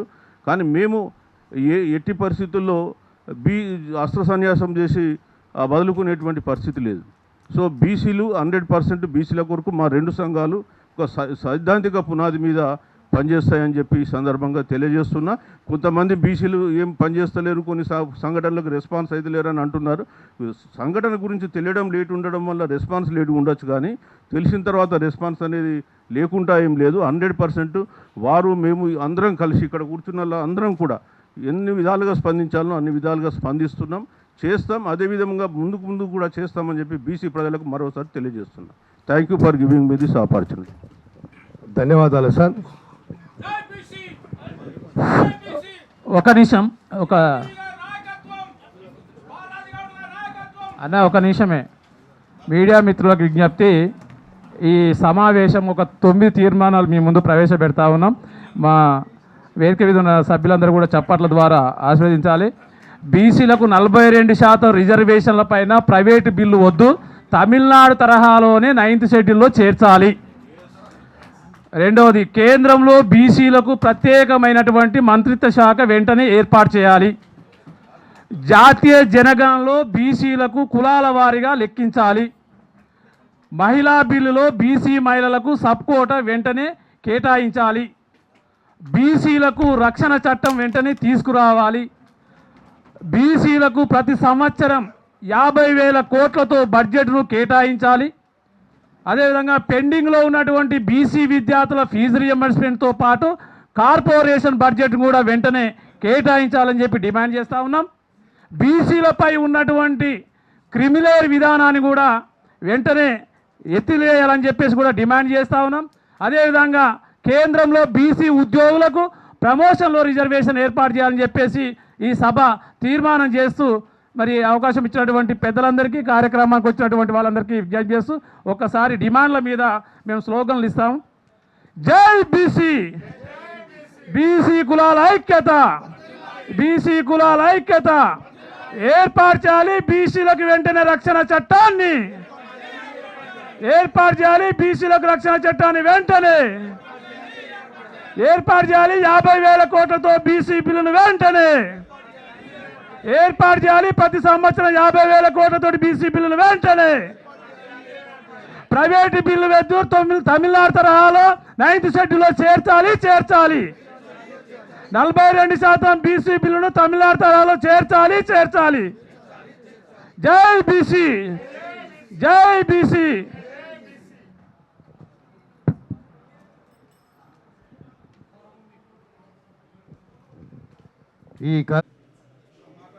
Welcome to voice of Telangana. ఈరోజు మన ఎమ్మడి చిరంజీవి సార్ ఉన్నారు, బీసీ ఫ్రంట్ నాయకులు. ఆయన ఈ కవిత బీసీల వల్ల బీసీల గురి పార్టీ చేస్తా, బీసీలకు న్యాయం చేస్తా, బీసీలకు గత ప్రభుత్వం అన్యాయాలు చేసినాయి, నేను చేస్తున్నా అంటే దీని మీద ఏమంటారు? లేలే, ఇప్పుడు అందరికీ నమస్కారం. వారు బీసీ వాదాన్ని ఎత్తుకుని బీసీలకు న్యాయం చేస్తున్నాం, సంతోషం, మాకు ఎట్లాంటి దాంట్లో అభ్యంతరాలు లేవు. అయితే మేము మొదటి నుంచి కూడా ఒకటే చెప్తున్నాం, ఏంటంటే మా పోరాటం అంతా కూడా బీసీలు ముఖ్యమంత్రులుగా చేయాలనేదే మా పోరాటం. మరి వారేమో తాము నేను నెక్స్ట్ ముఖ్యమంత్రిని నేనే అవుతానని వారు చెప్తున్నారు. కాబట్టి కొద్ది సైద్ధాంతికంగా వాళ్లకు మాకు తేడాలు ఉన్నాయి. సో మేము కోరేది ఏంటంటే బీసీ ఉద్యమం అనేది బీసీల ఆధ్వర్యంలో మాత్రమే నడవాలి. రాబోయే ఎన్నికల్లో ఖచ్చితంగా బీసీ తెలంగాణలో ముఖ్యమంత్రి కావాలి. బీసీల సమస్యలన్నీ కూడా పరిష్కరింపబడాలి. ఆమె బీసీ ఉద్యమం చేయడానికి మేము స్వాగతిస్తున్నాం, కానీ ఉద్యమ నాయకత్వం మాత్రం బీసీల చేతిలో ఉండాలని చెప్పి కోరుకుంటున్నాం. ఇప్పుడు విశారద వెళ్ళారు కదా అందరికి, మీ యొక్క అభిప్రాయం? ఇప్పుడు విశారదన్ గారు మరి ఎందుకు వెళ్ళినారు, ఎట్లా వెళ్ళినారు అనేటువంటి విషయం పైన నాకు అవగాహన లేదు. వారు మాతో కలిసి పనిచేసినారు. వారు కూడా బీసీల నాయకత్వాన్ని అంగీకరించి మనం రాబోయే కాలంలో బీసీలు ముఖ్యమంత్రిగా ఉండాలి, బహుజనులు ముఖ్యమంత్రిగా ఉండాలని కోరుకున్నారు. బట్ ఓకే, మరి వారు ఏ పరిస్థితుల్లో వెళ్ళినారో ఆ విషయాలపై నాకు అవగాహన లేదు. మేము మాత్రం మా సిద్ధాంతానికి మాత్రం మేము కట్టుబడి ఉంటాం. కవిత పిలిస్తే వెళ్తారు సార్ మీరు? మాకు అట్లాంటి అవసరం లేదు, పిలిచినా మేము పోము. ఎందుకంటే మా నాయకత్వాన్ని అంగీకరిస్తే ఎవరైనా మాతో కలిసి పనిచేయచ్చు. మా నాయకత్వాన్ని అంగీకరించకపోతే మేము ఎవరితో కూడా పనిచేయం. నేనే సీఎం అన్న తర్వాత బీసీ సీఎం ఏంటి ఉంటుంది సార్? మరి అంటే మీ సిద్ధాంతం ప్రకారం ఏంటంటే బీసీ సీఎం కావాలని. ఇప్పుడు ఆమె సిద్ధాంతం ప్రకారం ఆమె ఏం చెప్తుందంటే నేనే సీఎం అంటుంది. అలాంటప్పుడు కూడా చాలామంది బీసీ నాయకులు అందరూ వెళ్తున్నారు. మళ్ళీ మీరు కూడా వెళ్తారా? మేము వెళ్ళే ప్రసక్తి లేదు. మేము మొదలు చెప్పాం కదా, మా సిద్ధాంతం ఇది, మేము ఈ విలువలకు కట్టుబడి ఉన్నాం. సో మాకు బీసీలు ముఖ్యమంత్రులుగా ఈ రాష్ట్రంలో చూడాలి. దాని కొరకే మా పోరాటం. 100% బీసీ ముఖ్యమంత్రి కొరకే మేము పోరాటం చేస్తాం. ఇంకెవరు మేము ముఖ్యమంత్రులు అవుతామన్నా వాళ్ళకి మేము మద్దతు ఇవ్వం. చూశారుగా, ఇప్పుడు చాలామంది బీసీ నాయకులు కూడా కవిత వెళ్తున్నారు. కానీ ఈ చిరంజీవి సార్ యొక్క బీసీ ఫ్రంట్ యొక్క ముఖ్య ఉద్దేశం ఏంటంటే బీసీ ముఖ్యమంత్రి కావాలా, బీసీ వాళ్ళకే న్యాయం జరగాల, ఇంత అన్యాయం జరిగింది కాబట్టి బీసీలే ముఖ్యం కావాలని చిరంజీవి సార్ బీసీ ఫ్రంట్ యొక్క ముఖ్య ఉద్దేశం పాలసీ. నమస్తే. Voice of Telangana. Thank you.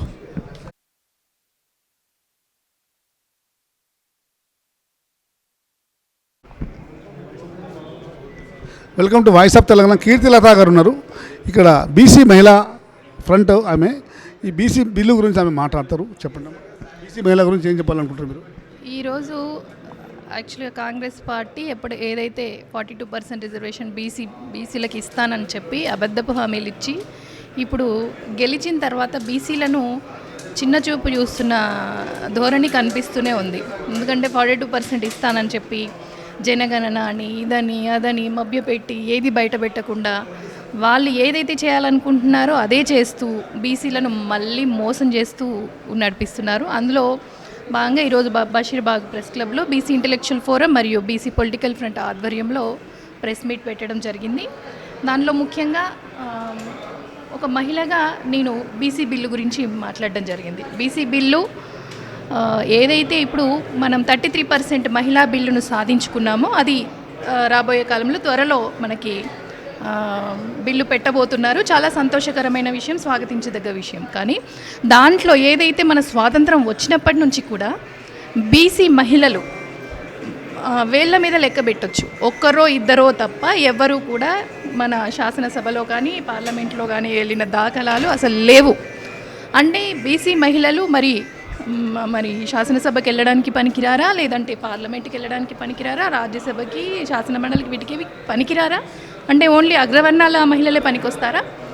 ఇప్పుడు ఏదైతే మేము పోరాడి సాధించుకున్నామో మనకి మహిళా బిల్లులో మేము ఒక మహిళగా డిమాండ్ చేసేది బీసీ మహిళగా ఏంటంటే ఖచ్చితంగా 33% ఏదైతే రిజర్వేషన్ ఉందో దాంట్లో మా వాటా, మా బీసీ మహిళల సబ్ కోటా ఎంత, మా వాటా మాకు తేల్చండి. ఏదైతే ఈడబ్ల్యూఎస్ రిజర్వేషన్లో 4% ఉన్న రిజర్వేషన్ని 10% ఏ కమిషన్ వేయకుండా ఏదైతే బీజేపీ ప్రభుత్వం ప్రవేశపెట్టిందో ఇది కూడా అలాగే చేయండి. 10% రిజర్వేషన్ అగ్రవర్ణాలకు ఇవ్వండి. మిగిలిన 23% ఖచ్చితంగా మా బీసీ ఎస్సీ ఎస్టీ వాళ్ళకి ఎలాగో రిజర్వేషన్ ఉంది, మిగతా రిజర్వేషన్ మాకు ఖచ్చితంగా మాకు కావాల్సిందే. దానికోసం మేము ఎంత పోరాటానికైనా సిద్ధంగా ఉంటామో. మహిళలందరం కూడా రాబోయే కాలంలో మీరు మాకిచ్చే రిజర్వేషన్ ఇవ్వకపోతే చాలా పెద్ద ఎత్తున మేము పోరాటం చేస్తామని ఈ సందర్భంగా తెలియజేసుకుంటున్నాం. రాబోయే పార్లమెంట్ సమావేశాలలో మా బీసీల వాటా, బీసీ మహిళల వాటా ఎంత అనేది తప్పకుండా తేల్చి చెప్పాలి. ముఖ్యంగా బీసీ మంత్రిత్వ శాఖని ఏర్పాటు చేయాలని డిమాండ్ చేస్తున్నాము.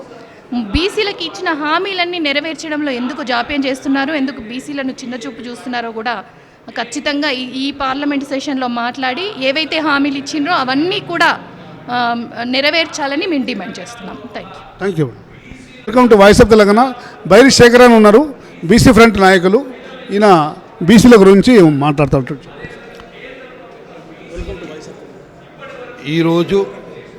ఈరోజు ఈ బషీర్బాగ్ ప్రెస్ క్లబ్లో 16వ తారీఖు నుంచి ప్రారంభం అవుతున్నటువంటి శాసనసభ బడ్జెట్ సమావేశాలు, అదేవిధంగా మొన్న 9వ తారీఖు నుంచి స్టార్ట్ అయినటువంటి పార్లమెంట్లో సమావేశాలకు బీసీల బిల్లులపై చర్చ అనేటటువంటి ఒక చర్చ పెట్టడం జరిగింది.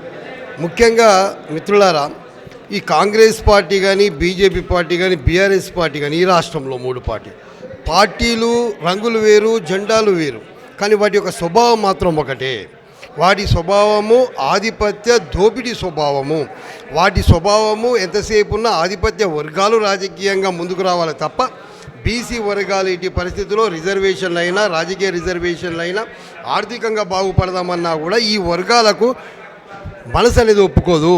ఇది కొన్ని వందల సంవత్సరాలుగా, స్వతంత్రం వచ్చాక 79 సంవత్సరాలుగా ఈ దేశంలో జరుగుతున్నటువంటి కుట్ర. ఈ కుట్రను బీసీలు గమనించాల్సిన అవసరం ఉన్నది. ముఖ్యంగా మొన్న క్యాబినెట్ పెట్టి ప్రైవేటు బిల్లు పెట్టాలనేటటువంటి ఒక నిర్ణయం తీసుకుని కాంగ్రెస్ పార్టీ ఈ ప్రైవేట్ బిల్లు పెట్టడం అనేది ఎంత దుర్మార్గం అయింది. ప్రైవేటు బిల్లులు అనేది ఏంటి? ఒక ఎంపీ పెట్టే బిల్లు. మరి మీరు ఆల్రెడీ 2 ఇక్కడ జీవో తీసుకొచ్చారు, ఆర్డినెన్స్ తీసుకొచ్చారు. ఆ జీవోల ఆర్డినెన్స్లు కొట్టివేయబడతాయని బీసీ పొలిటికల్ ఫ్రంట్గా, ఇంటలెక్చువల్ ఫోరంగా మేము చెప్పినాం. కానీ ఇక్కడ కొన్ని సాంప్రదాయ సంఘాలు వినలేదు. రేవంత్ రెడ్డి మోసపూరితంగా తీసుకొచ్చి కొట్టేసి మీరు 2 బిల్లులు చేశారు. 9th షెడ్యూల్ కోసం పంపించారు. ఒకటి విద్య ఉద్యోగాలు, రెండవది స్థానిక సంస్థల్లో రిజర్వేషన్స్ 42%. మరి ప్రధానమంత్రితో సమయం తీసుకొని ప్రధానమంత్రితో మాట్లాడి అదేవిధంగా పార్లమెంట్లో పెట్టి చర్చ చేసి రాజ్యాంగబద్ధంగా 9th షెడ్యూల్లో పెట్టించుంటే ఇవాళ ఈ ప్రాబ్లం వచ్చేది కాదు. మీరు అది చేయకుండా, మీరు వాళ్ళని అడగకుండా మీరుకేం ప్లాన్ చేస్తారు? బీజేపీ వాళ్ళు కూడా ఉద్దేశపూర్వకంగానే బీసీలకు రిజర్వేషన్ ఇవ్వవద్దనేది ఉద్దేశపూర్వకంగానే వాళ్ళ ఆ బిల్లులో ముస్లిమ్స్ ఉన్నారన్నారు. ఇదే ముస్లిమ్స్లోని గుజరాత్లో నరేంద్ర మోడీ ముఖ్యమంత్రి ఉన్నప్పుడు 17 ముస్లిం కులాలను బీసీలో కలిపారు. అది నరేంద్ర మోడీ గారికి తెలియదా? కనీసం ఆలోచించాలి. బీసీలు అంటే హిందువులలో 80% ఉన్నది బీసీ హిందువులే.